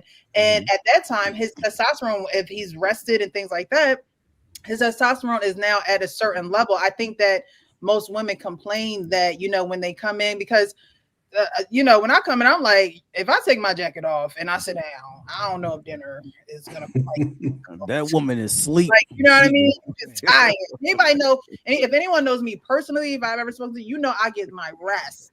Like, I don't play about my rest. Don't wake me up out my sleep. I love my rest, right? So if I love my rest, I know that a man has to love his rest, and I know that there has to be times, and that's why women need. So you want a poly relationship? You want a poly relationship with a man in your rest? Come on. So essentially what you're saying. You want to you just want a slave driver. You know what's interesting? You just take a time right over. You know what's interesting, Jay? What you said is women are always active, or their minds are always active. That's by choice, and they need to learn to do better than that. And that's the problem. If you're going to continue to feed it and condone it, it will never get resolved. And that's part of why you have to have these discussions, so that you can help them from self-sabotaging. That's why a lot of women go and say, oh, well, I've been working and cleaning and doing this all day. Well, girl, get some rest. And that's it. You have to incorporate that into your own day. It's not just going to drop out the sky. Facts. You have to formulate that for yourself and for your household. Like, women don't understand that, especially a lot of women that are like, oh, well, he doesn't pay me any mind. He works all the time, especially the stay-at-home moms, right? They're working, they're cleaning, and more power to you. Like, you know what I mean? Like, I know you're doing what you got to do, but you also have to say, I need this time for rest for me. So I'm not going to complain about the job. But one thing I was going to say something real key though. Frank said this. sometimes if you're attuned to your wife, you got to remind her about the rest time. Facts. So that was the key because I'm living it. My wife is still working. I'm retired. Yo, So that's what. home, huh? Go ahead. Go. I was Yeah, say so that's when why she comes home, right? She's still kind of moving around and this and that. She went on. My wife went on a girls' trip. Yeah. They were all 90 years old. I said, man, they all went on this like a retreat. I said, did the priest come in and rip his clothes off and shit? But so she comes home, right, from this retreat where she's supposed to be nice and cool and calm. And there was like maybe 2 dishes in the sink or something. She automatically goes in the kitchen and starts. I said, what are you doing? Right. Mm-hmm. What are you doing? Sit your ass down here. Let's talk. Say what's happening. You happy to see me and all that. I had to. But she's like that. Like we have her birthday's coming up, so I'm taking her out. We're going somewhere, right? And I'm saying, I said we've been married for 800 years, and I still got to take you somewhere to get your ass calmed down. You're right. I'm still spending money like you my girlfriend. Yeah, salute to Miss Payne. Salute to Miss Payne. Go ahead. Right. Salute. I know I have to get her out of the house every so often so she don't look at the 4 walls and think I got all this responsibility. I said this is supposed to be your house. When I come home, I'm really relaxed. This is the right. And a lot of times women face that they want to be needed, especially mothers. They want to be needed, and you got to calm them down from that. You got to be like, yo, you are needed, but you don't have to always act as and be busy in every moment to make yourself feel needed. And hey, Payne though, but this is why I was saying that too. Provision isn't just money. Like sometimes provision is just looking out for your person, man. It's just, hey, look, you are doing way too much right now. Yo, you need to sit down somewhere. And that's okay. Look, go upstairs, watch your favorite show. You know what I'm saying? I'm gonna be down here. I'm gonna play my game. I'm gonna watch my show, or I'm gonna be on YouTube doing some shit. Look, go upstairs and just relax. That's a part of provision too. It's just getting her to be able to, and we all got to be able to reach that home, get back to that homeostasis level at some point in time. You got to be able to just recuperate, bro. And that's like, that was my main point. And then the last thing I have to say is that that's just a woman right there who also don't know that she's the problem. At least she's a part of the problem because we don't know the whole story. It could be kids involved or whatever the case may be. It's a bunch of kids in the house. He don't get the rest when he get home. So I get that. But she's a part of the problem. Like, if you don't know that he's out there trying to get rest, now, okay, so I'm going to record. I'm going to have a camera. I'm going to make this a big spectacle. Yo, okay, now I want to get in the car. No, I'm out here. I'm chilling because right now I need a little space and I'm not out here cheating. I'm in the damn driveway. Let me relax for a second. And then I'm going to be in the house and I'll be able to tend to you and the kids like I need to do, or I'll be able to tend to you. But sometimes it like our Payne was saying, if you tell her, hey, baby, yo, listen, mama, you just, sometimes you be nagging me too much when I come home from work. I did 8 hours. I did 10-hour shift, and I don't want to come home and clean the gutters right now. Like, let me do that on my day off. But she'll be like, you see the trash, you see the gutter, you see you ain't do the room when I told you. Like, look, baby, now I'm in my damn car relaxing, and you want to be all in my face. Like, you gotta realize that's the woman right there who is not self-aware. She's just not self-aware. Because if she was, she would be like, you know what? I'm gonna give him a minute, and if he's not in the house at 6:30, I'm gonna go out there and I'm gonna go get him. But no, she wanted to make that a scene and make it about herself rather than looking at her man in this car and being like, damn, like maybe he just need a break. You know what I mean? Yeah. So we need provision gummies. What watch? We I need agree with you. gummies. Gummies, when the women come home, they gotta eat a gummy. Eat that gummy. It automatically. We can sell them. We need if you gotta give them a gummy, then gummies. you ain't give them enough to eat. If you gotta give them a gummy, you ain't give them enough to eat. That's the solution. But watch, listen. I agree with you on this, right? There has been a shift in the responsibility that women took on, right? Because again, there was never a time when my parents came home from work and we were just wild and loud. That goes to show the lack of teaching today, because it's a level of manhood is running behind the woman. Soon as this information, listen, we all date a woman that might have kids, right? I'm just saying, I meet you.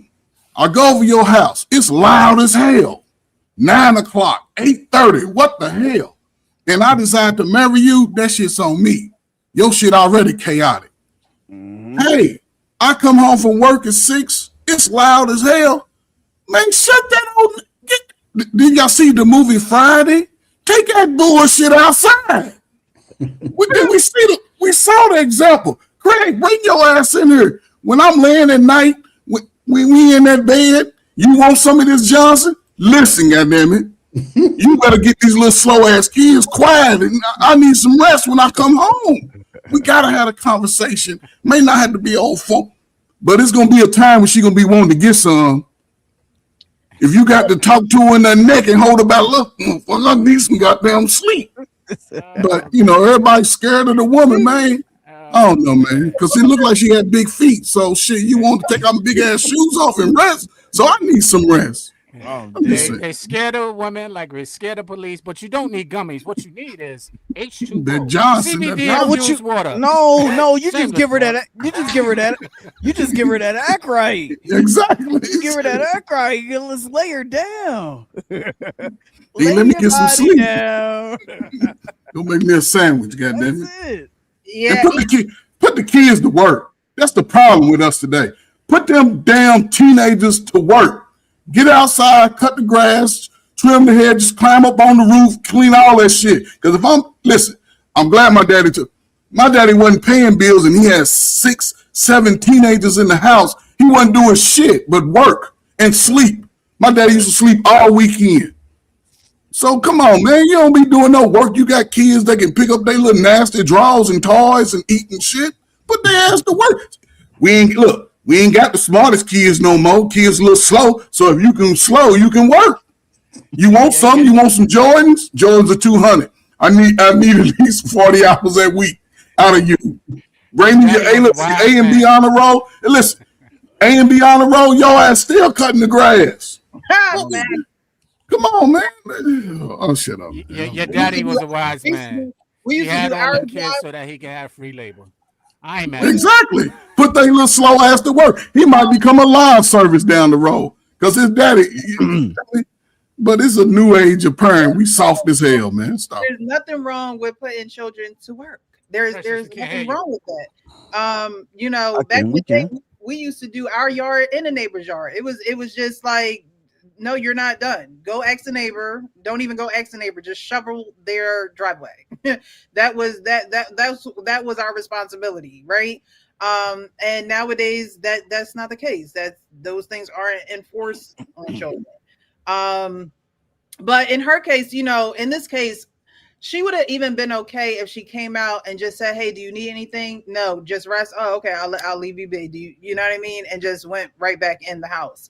But I think that's an important video that the man prior to the last video was speaking about, because I think that the time from departing from your significant other in the morning, and then when y'all are reunited again in the evening after work, after you have gone about your day in your own separate workforces or whatever the case may be, and then you come back together, you would think it would be known that you need that time to recharge. But there are some women that just want to live in their man's skin, and it's like, these women have to understand that you have your individuality. I was struggling with that for one. sure.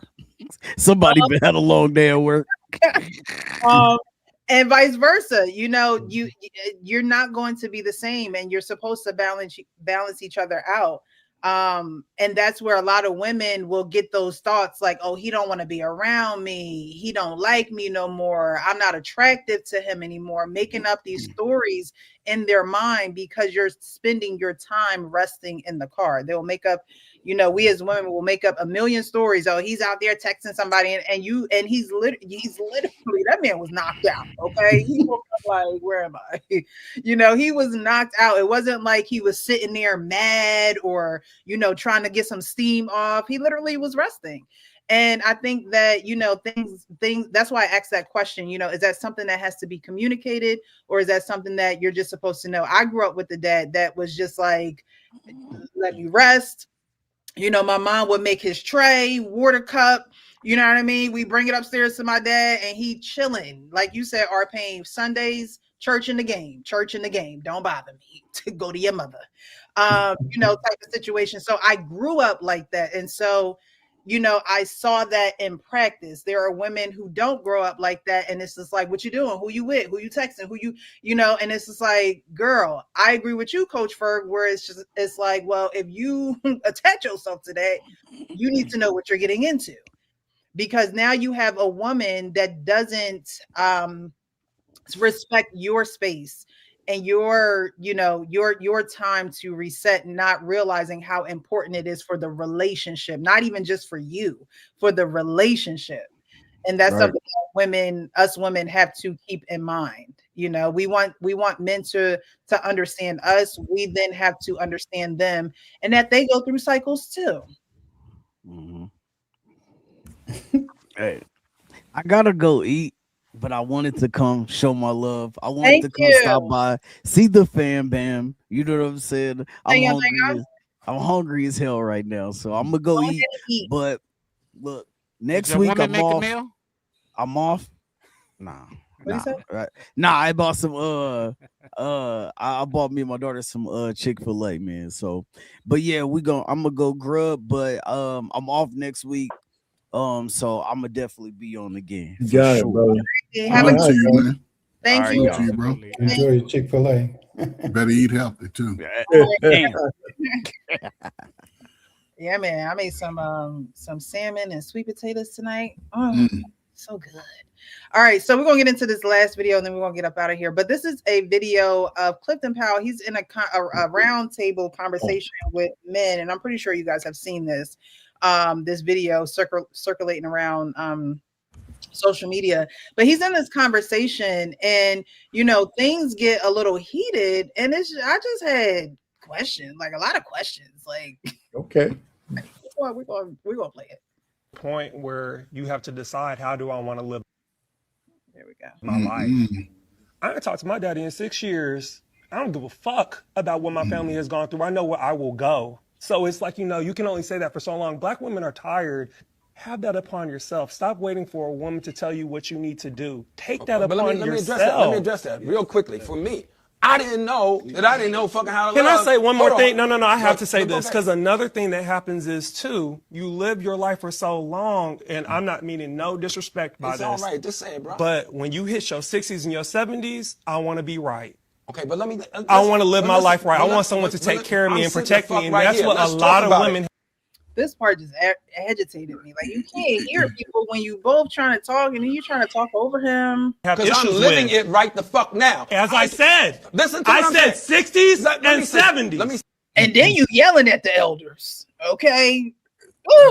Say this. Don't overtalk me. I'm gonna fucking overtalk. Talk you because you're talking out but you're loud, not nigga. gonna disrespect You don't know me. what the fuck. Again, for the cameras. Okay, for the cameras in the room. I am. I just learned how to love at 60. I do. Bro. You don't know what the fuck you talking about. Learning how to love at 60 is we're gonna talk about it. I do. Because you can't fix no shit. I do. You don't know it, nigga. I do. Get the fuck out of here. Get the fuck out of here. Get the fuck out. You don't know what the fuck you're talking about. The fuck out of here. I'm living. You can't tell me what the fuck I'm living, nigga. This is true. I'm living it right now. You cannot fix no shit that you don't even know is happening. I think there's a misunderstanding. No, but you going, but he's. I think there's a misunderstanding. He's general, like you can't. No, listen, bro. Let me stop. This is what it is. Let's get to the truth of this shit. You can't fix no shit unless you meet somebody who is on another level. Coach Berg, Listen. Did you raise your hand? I don't know if y'all saw this whole thing in this context, and I'm going to talk to you about YouTube, man, because I was trying to do a live on this just to speak to it.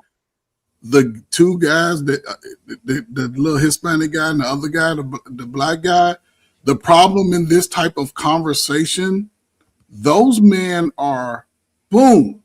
So you can't mix that energy and have those type of conversations with Yeah, so it just makes it bad. And I'll say this, they would need a professional mediator to have a conversation like that. You can't just get men together and throw ideologies and say this. So a mediator could have been somebody that could sort of guide the conversation, you know, but I do think that those things like that, because I've done this, and it will help over a period of time of getting familiar with each other, and we start to sharing our life experiences, and we may realize we have something similar, and we can discuss our differences, but also make sure that every one of us get the best solution to help us navigate through our conversations. But just wrong. To help you elevate to understand. I'm not indicting anybody. I'm telling you what the shit is. You can't fix some shit that you don't know about, bro. You can't.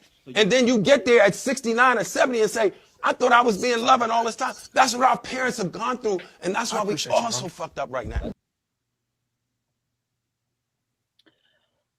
I think my question would be, how do you get to 60 and not know? You know, there was a lot of back and forth, a lot of over talking, a lot of trying to enforce what everyone was saying. They're, you know, giving. What's the question again? But how do you get to 60 and not know that you don't know what's going on with you? Because he never had to. He never had to learn it. You know, it's really not that complicated.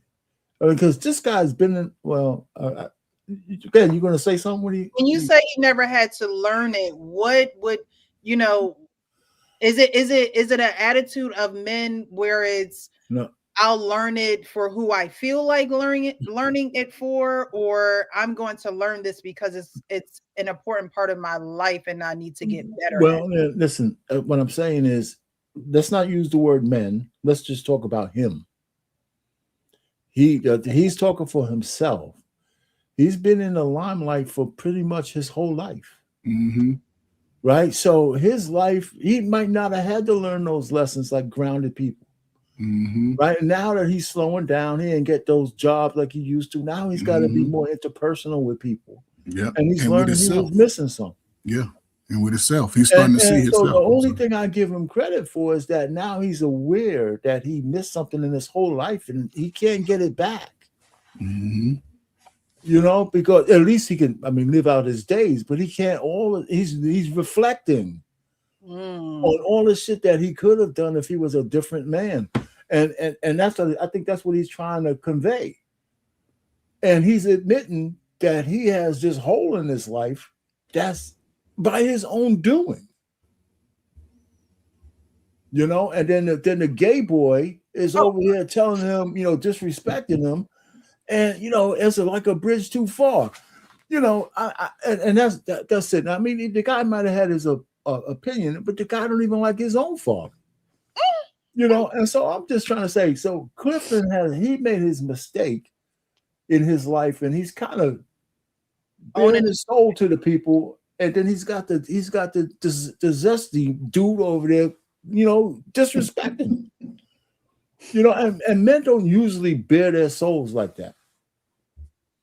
Yeah, you actually see this a lot with a lot of athletes. Like, you know, their whole life they've been told, you know, you this, you that, you know, and they get all the women all through high school, you know, then throughout their career. And then some of them, you know, they just play around with the women and they don't actually marry the people that they need to. And then, you know, like when they retire, you know, and they can't walk around, like a lot of these players can't barely walk up the stairs because, you know, how much their body have taken, especially in football. Like Jerome Bettis, I don't know if you guys ever seen that story where he could, like when they had Thursday night games, like he could barely get ready for the game because his knees was so damaged. He didn't know if he was going to play on Thursday nights. And that's an example of, you know, people, you know, like you said, in the limelight and just, you know, not taking care of what they need to. Mm-hmm. Let me just say one more thing. Is, you know, I'm 67. And I think you guys are really much younger than me. But I think when you get to certain ages, your whole life is a reflection. You start thinking about shit, man. You know that if I would have did, because here's one thing I could say about myself, because I'm where I'm at now, I probably made more good decisions than bad ones. But it's the ones that I haven't thought about that I wish I would have. You know, you don't have all the regrets. But you're reflected. Now I'm on YouTube, and most people are younger than me. I'm seeing how people look and behave and talk and all this shit. I'm just going, well, how was I when I was that age? You know, what did I think about? You know, why did I let myself get so out of this and that? So I don't know. So I understand where Clifton was coming from. They needed to be. First of all, I would have kicked half the dudes off that table. The zesty guy wouldn't have been on the table. It was two of them. And the transvestite guy who was a woman. Oh my God. They got a woman. He was a woman. See, they shouldn't even been there. That's what I said. What are you doing at a man's table? Oh, Pain. You old. I mean, you how old? 67, man. Jesus. Man, God bless you, brother. I'll be 60 in 2 years, goddamn it, and believe me. Yeah, man. It's a reflection, man. I look at my daughters and say, man, you know. Yeah, I mean, at this point, all you can do is reflect because you damn sure can't go back. No, that's it. I got more time to reflect. Yeah, you know? I got all that time there. I said, wow. But, you know, I've seen a lot of stuff, man. That's why when people talk, they say, you don't know nothing, right? I said, yeah, okay, you know. I said, I think I know a little bit more than a lot of people. Ooh. You know, that especially funny. Did you say transvestite? Huh? Did you say transvestite? Yeah, that's what they are. That's right? hilarious. You didn't say vest, huh? Transvestite. I'm gonna use it. That is classic. Transvestite. I mean, that's what the person is, right? What do we call them now? What we call them? I'm saying, put me out my misery. What the fuck are we calling? Come on, man. You serious? Yeah. You serious? Oh, that's funny. Tell him, Sean, man. Tell him, man. Tell him what it is, man. Yeah, that is hilarious. No, it's from this point on, it's transvestite. Come on, man. It's a VR. Wow, you just made up a new word. That's what age does for you. Like I said, God bless. I said, dude, I didn't say zestite. But it came out that way.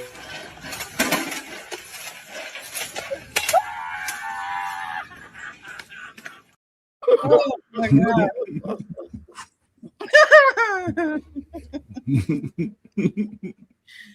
Oh man, but you're right. I mean, you know, what can they really offer to that conversation? They can't really offer the you know, the hands-on experience. Like you said, he doesn't even like his own father. So if he's not going to give his father the time of day, what makes you why are you so bold to give strangers out on the street, especially Clifton? Like what makes you so bold to, like, you know, they got puff out their chest a couple of times or two to make you feel some type of way. But at the end of the day, his experience is his experience. And if he is understanding it at 60, 70, 80, whatever the case may be, at least he is coming to this self-awareness moment where it's just like, wow, I think I saw a clip of him saying that he'd been with the woman that is in his life now for about 10 years.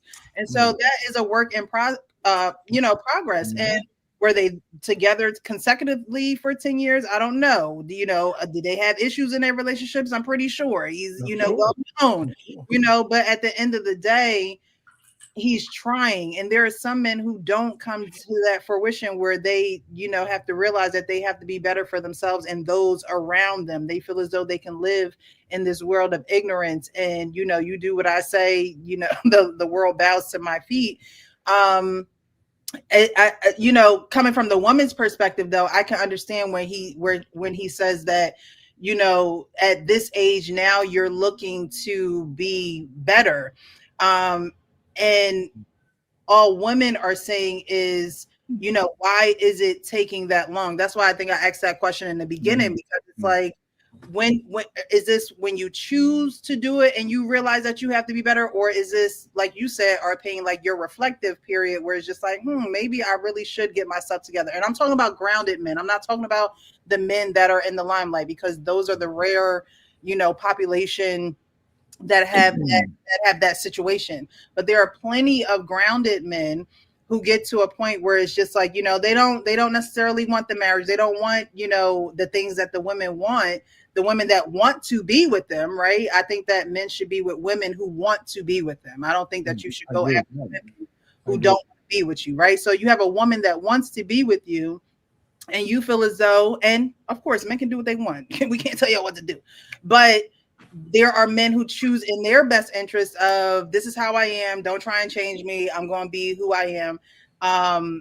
And then they get to a certain age where it's just like, wow, well, maybe I shouldn't have made, the decision of telling this one that that's how I am, when I know that I have issues. Like, I remember dating a guy, and I'm put my personal life out there, but I remember dating him, and he's like, I know I have issues.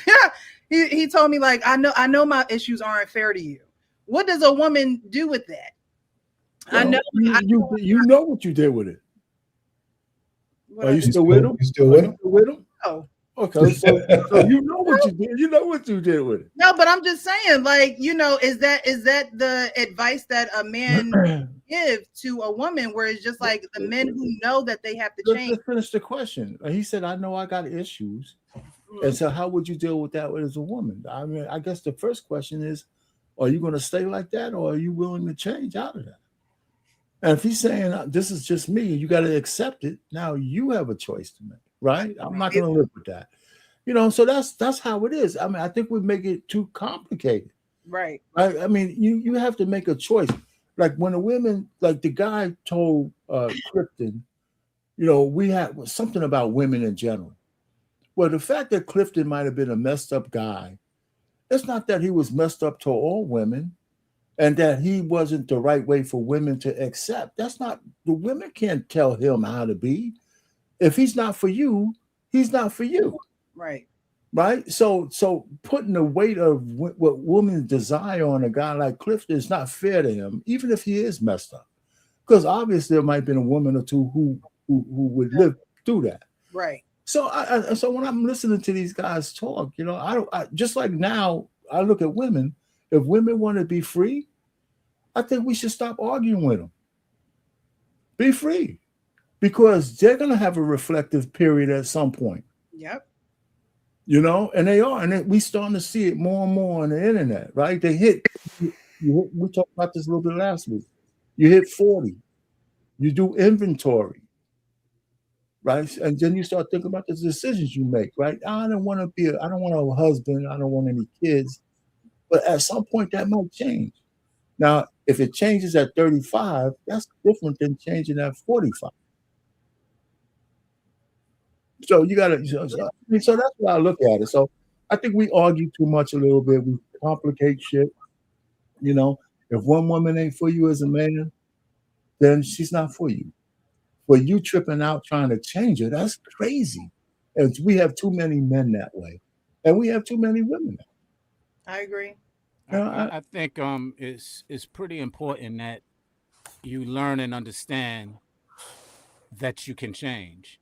And that's the thing that I commend Clifton about, is that he, at his age or whenever, that he's acknowledging he has room to grow.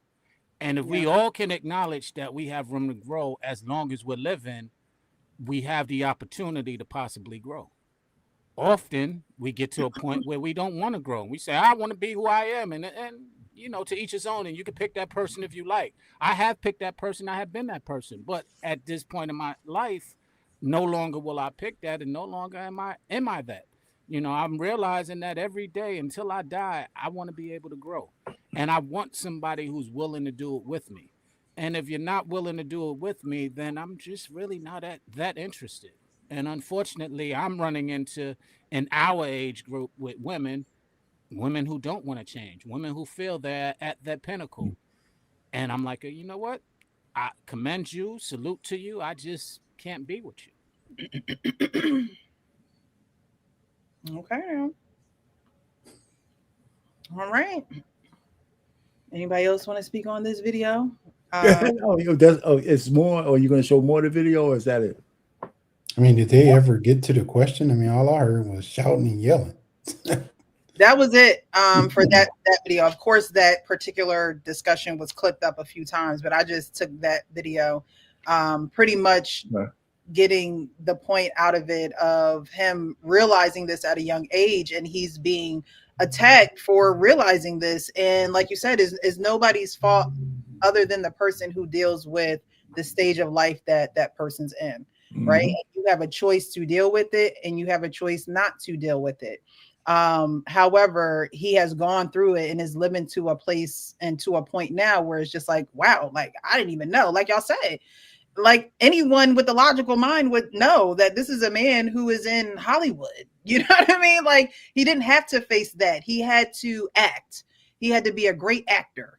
And with it being a great actor, you're always in a world that is other than reality, right? You have to immerse yourself into a false reality. And with a whole bunch of people like that. Right. And, you know, and I think more so on the grounded side, a lot of men, you know, do live this false reality. And y'all know my saying, be real with yourself so you can be real with others, right? That's the slogan here.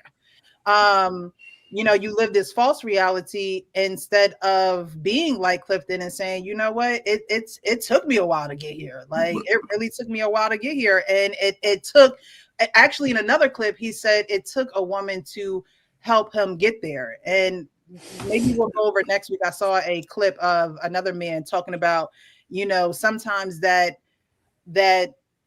helper instinct that God has put into women, because we're here to help. Sometimes that is that agitation to a man, and that's used lightly, not necessarily agitation, but that need and that want to help. Sometimes men should listen to, you know, what the woman is saying, because she does have his best interest at heart.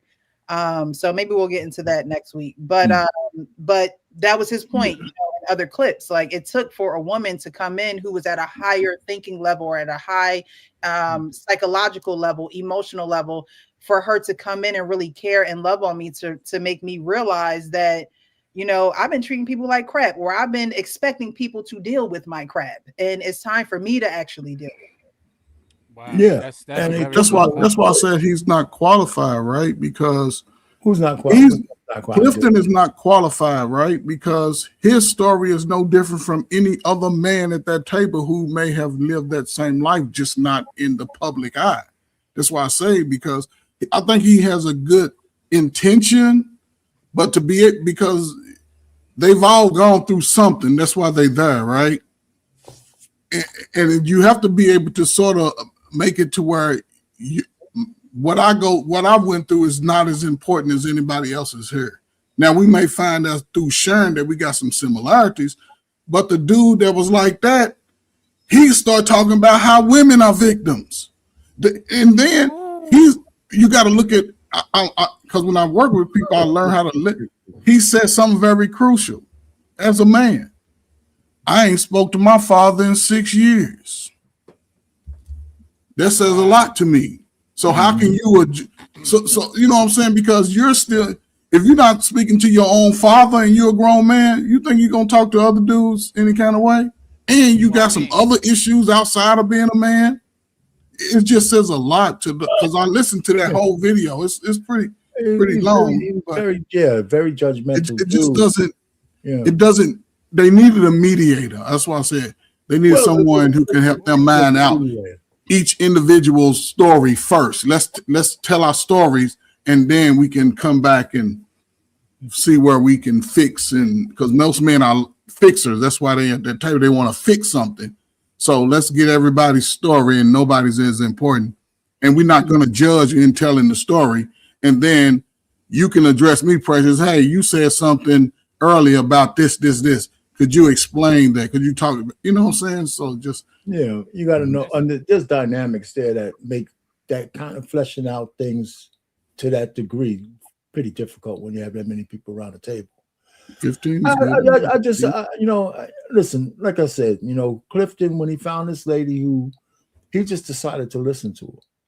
And he decided to listen to her because he's in a reflective part of his life. And, hey, maybe for once I'll listen to this honey, to the woman, because she is, where he might have rejected that same message when he was in his 50s and 40s and shit like that.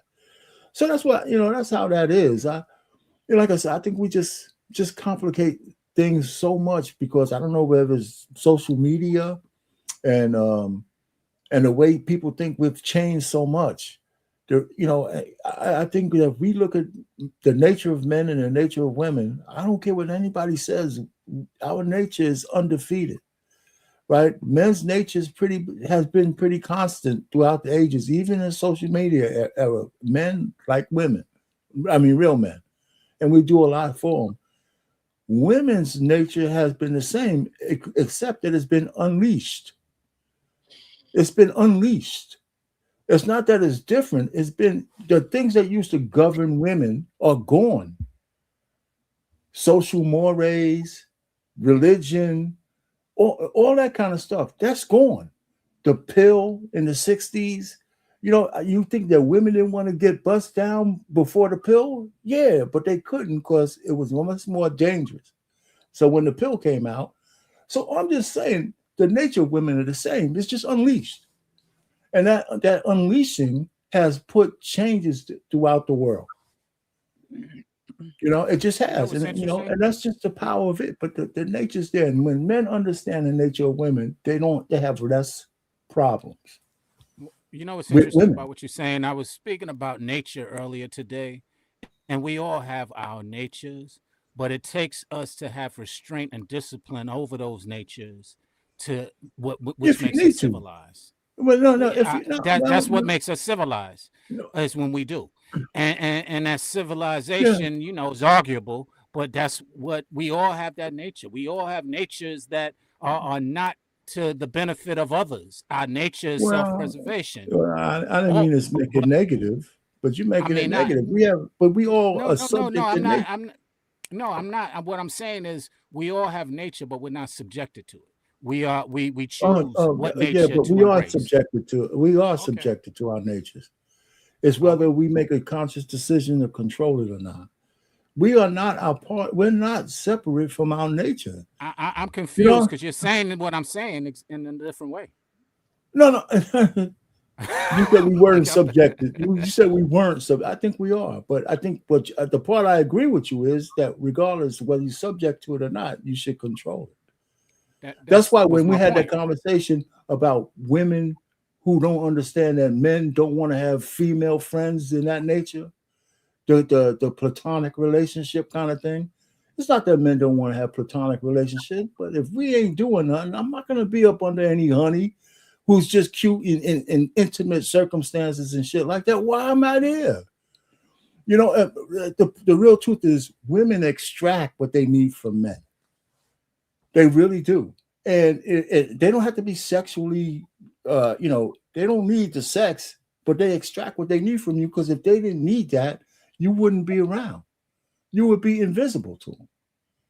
So, and I could challenge you, Precious, and you don't have to say anything. If you name the 5 men that's closest to you, you could probably tell me, when I'm not talking sex either, you could probably tell me exactly what each one of them provides you that you get out of each one of them. I don't I mean, I don't want to make it negative, but I'm just saying. Well, I'm just like, why they there. I don't keep people in my circle so they can provide for me. I'm just not one of those women. See, now you made it negative. I mean, you just have random. You don't have any random male orbiters. No, that's for good. What? What is the reason? Like Cardi B said, like, what is the reason? Those women who just have men just around just because, like, or that are just showering me with gifts and whatever. Well, not whatever. Showering you with whatever. Because because I think that I'm not somebody that's gonna just receive things from men because men are there. You know, there are men who will give from their heart, but there are that most men want something. That's exactly right. Yeah, men Most and men women want both. something. What you want? Yeah, What you want? men and women both have manipulative ways, And I and don't have giving is time. part of the man's manipulation.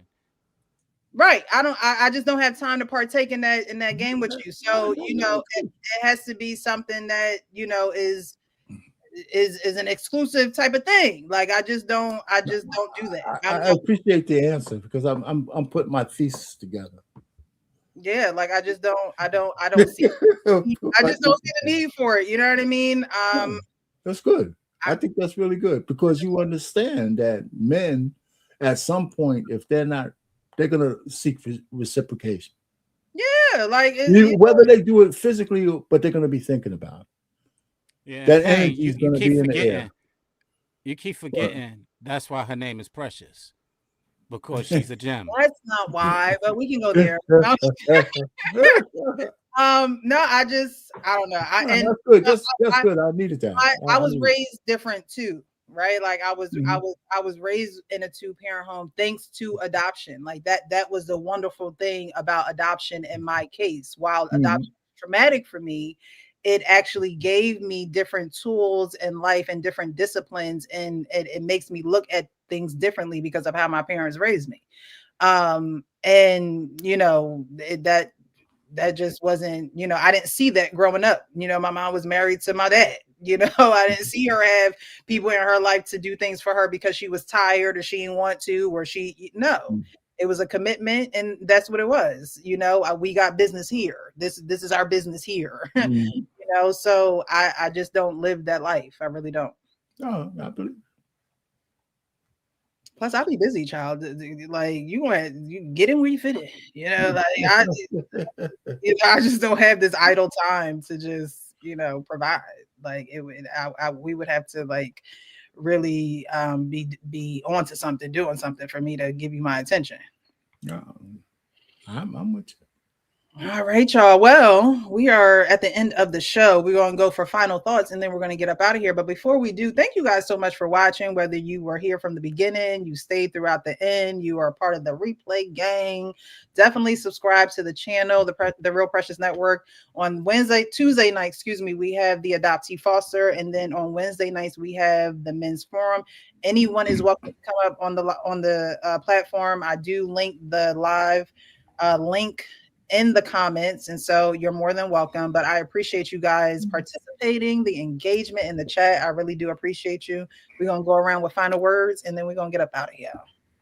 We'll start with you, 3 a.m. Thought Club. I enjoyed the craziness, I guess. It was what you want to call it, I guess. A good crazy. Them videos was kind of wild, especially that lady. Like, I really hope she reflect back on that and actually go watch that video and like really take accountability for what she did, because her son is going to remember that for the rest of his life. And her husband is now going to be worried about when she goes out every day, if she get out of jail. Oh my God. Unless she does. You know, so no, I had a good time. I enjoyed it. It's a different kind of content from last night. So yeah, good work, good job. Thank you. We gotta know how to shift gears and pivot over here. We sports players. All right, Sean, your final thoughts, and thank you again, 3 a.m. for joining us. I really appreciate you. You don't have to, but you do. So thank you, Sean. Final thoughts. Yeah, well, thank you for having us all. 3 a.m. Thank you for joining us in this environment, and your perspective is definitely embraced. So I thank you for it. As well, Pain, Precious, Ferg. I'm glad to see you guys. I miss you guys. Like I said,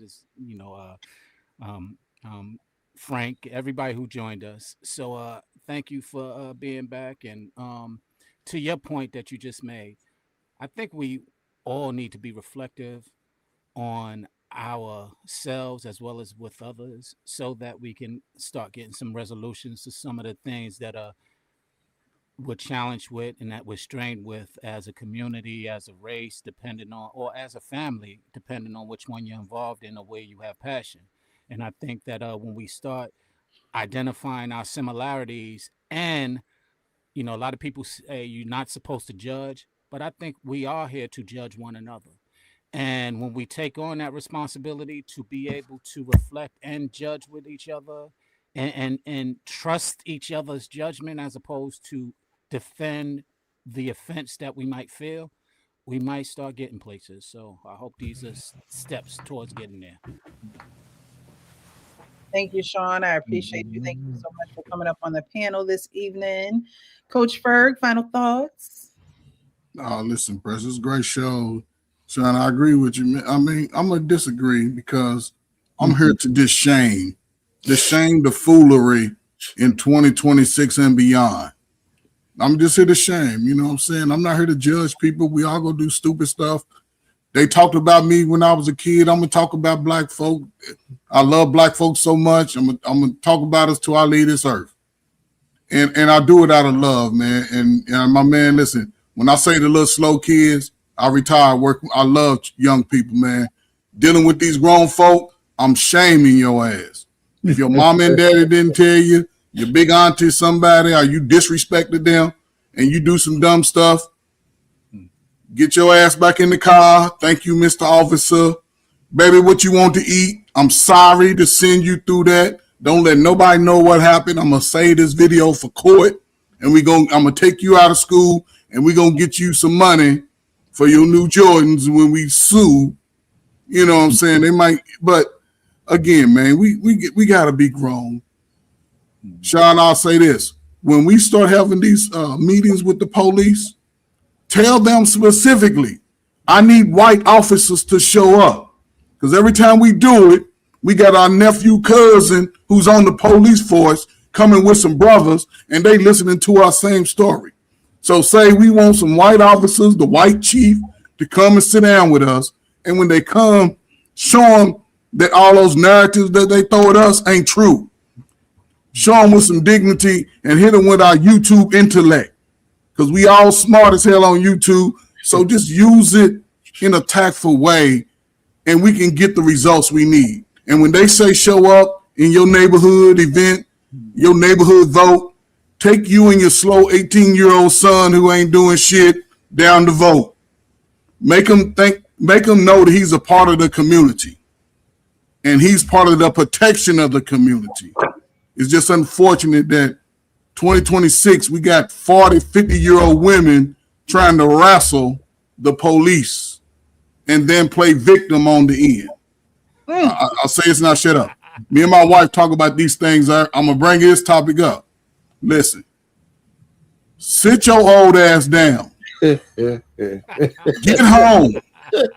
But again, it starts with protection. My man sleeping in the car, bruh, sit your family down, have a conversation, man, and have that real conversation and let everybody know. You putting yourself in danger outside, no telling what could happen. Somebody trying to catch a lick, catch you there, then you just, so, but demand that peace, man.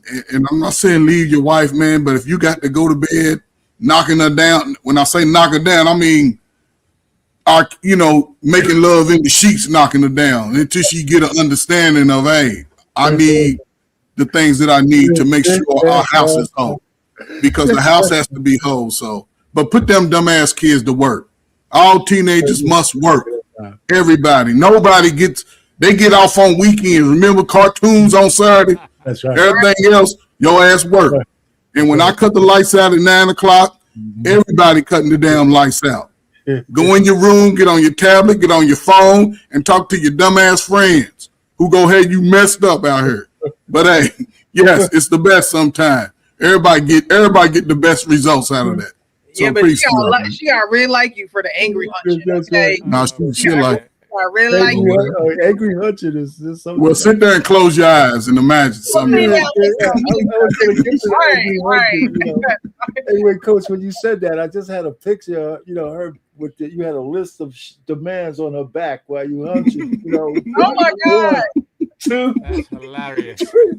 Every stroke is another one of these. Oh man, y'all are hilarious. I think I'm gonna have That's to wild. do that shit. That's funny, man. Listen, that's funny.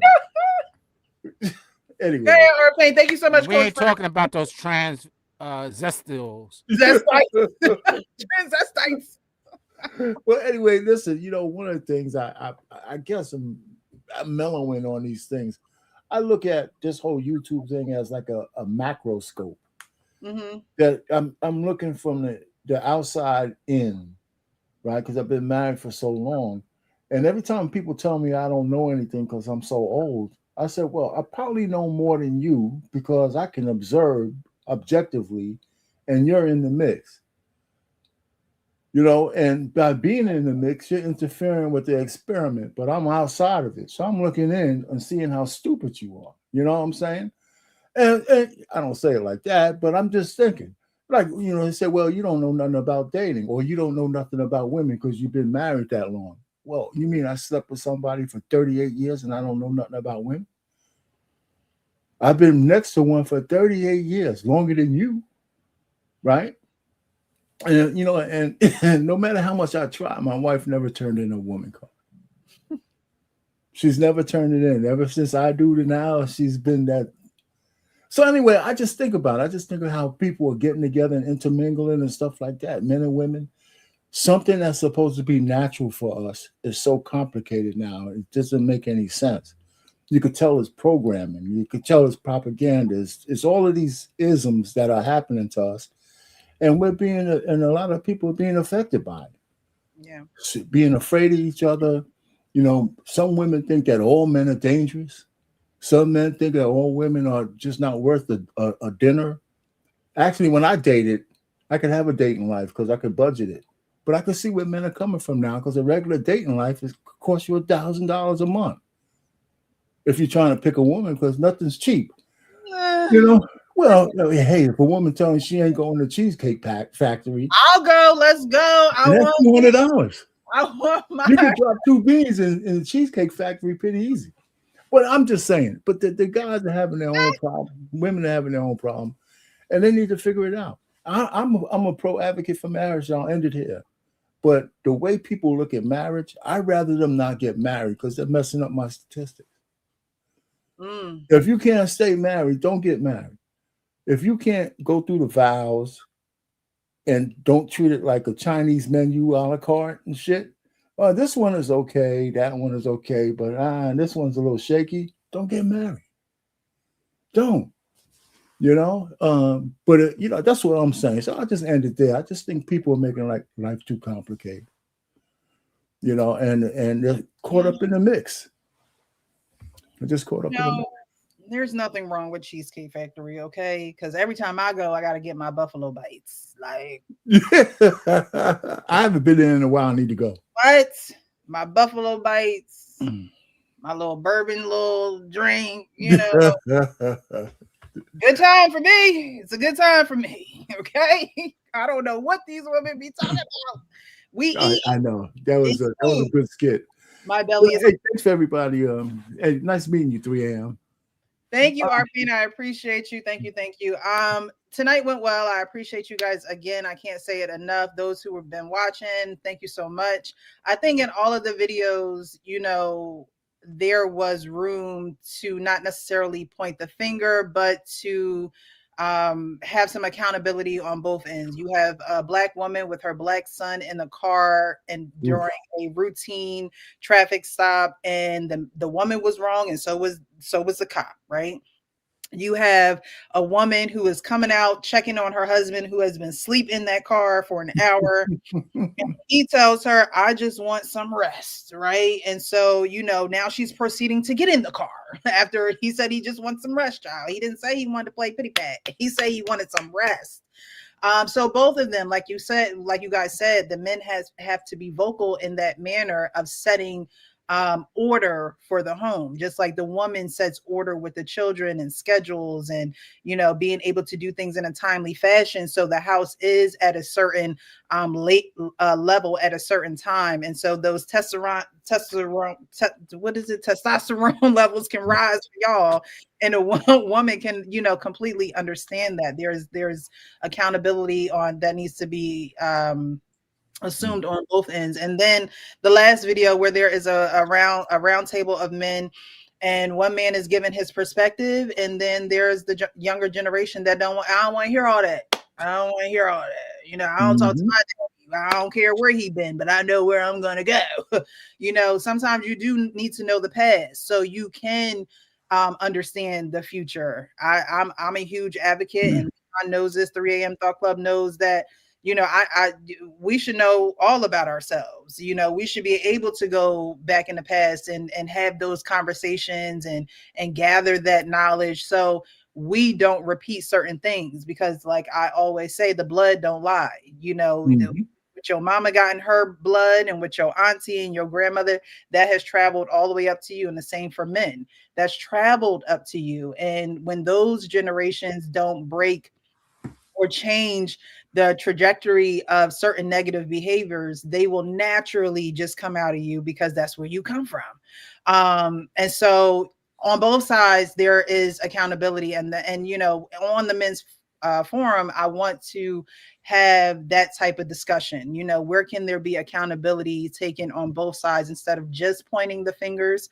Women, we have to do better. Men, there's room for you guys to do better as well. None of us have arrived, right? None of us have arrived. There's always room to do better and to learn and to be better. No matter what the goal is in your life, even if you do want to stay single forever, you still got to be a good single person, like for yourself. You know what I'm saying? Like, it's not even always about the relationships. That's not always the end goal. Being a better human being should just always be your goal. Waking up in the morning, having that opportunity to live out that day. So I appreciate you guys. We're gonna get up out of here. Join us next Wednesday at 9 p.m. same time, same place. And if you are open to it, join us on Tuesday nights when we have the Adoptee Foster. Learn a little bit more about foster care and adoption. 3 a.m. Thought Club and I host that show. Again, anyone is welcome to come up, share your story, share your thoughts, engage in the conversation. So I really do appreciate you guys. Let me see if I'm missing something back here in the back chat. Okay. Yeah, before you say your magic words, check out that link in there. I still play with the AI music. That's a video I put together. It's pretty good. The words are like very poignant, very poignant. You know, so you want me to play it on here, or do you just want me? I just gave it to you. I mean, anybody can just get it. It'd be, you know, if you wanted to, but we're ending the show. Remember next time. Okay. Yeah, check it out. You can incorporate it somehow. I mean, look, you can advertise your music. It don't have to be a show. I just wanted to give it to you guys. I'm just let me know how I can help. Okay, all right. I'm gonna definitely check it out. And you know, I actually had a question about that that I wanted to ask you, but we'll do that offline, because you had this one AI thing where it just looked like, you know, it literally, the woman is singing as if, you know, I think that's pretty cool. So I do want to kind of incorporate that some way, somehow. Yeah. And this is another one of those videos. This one is one of the best. It came out real nice because, you know, it's a song that I put out there like a year ago. And then I got this AI tool that puts it to like a video, right? And, you know, you have to tell it what it wants. I wanted to use this avatar as a woman. There's an AI woman, of course. And then I says, well, here's the setting, here's the theme, here's all those kind of things. And it popped out that video. And this is my thing about us getting off the plantation, right? And I just think it's really good. I'm looking at it, I said, this is pretty good. It's not cheap, but it's pretty good. It's not that expensive either, but I think it's nice. Okay, I'm going to check it out. Well, thank you guys. Y'all know my saying, be real with yourself so you can be real with everyone else. We will catch you guys next Wednesday. Happy middle of the week. All right, guys. Take care. All right. Take it easy, everyone.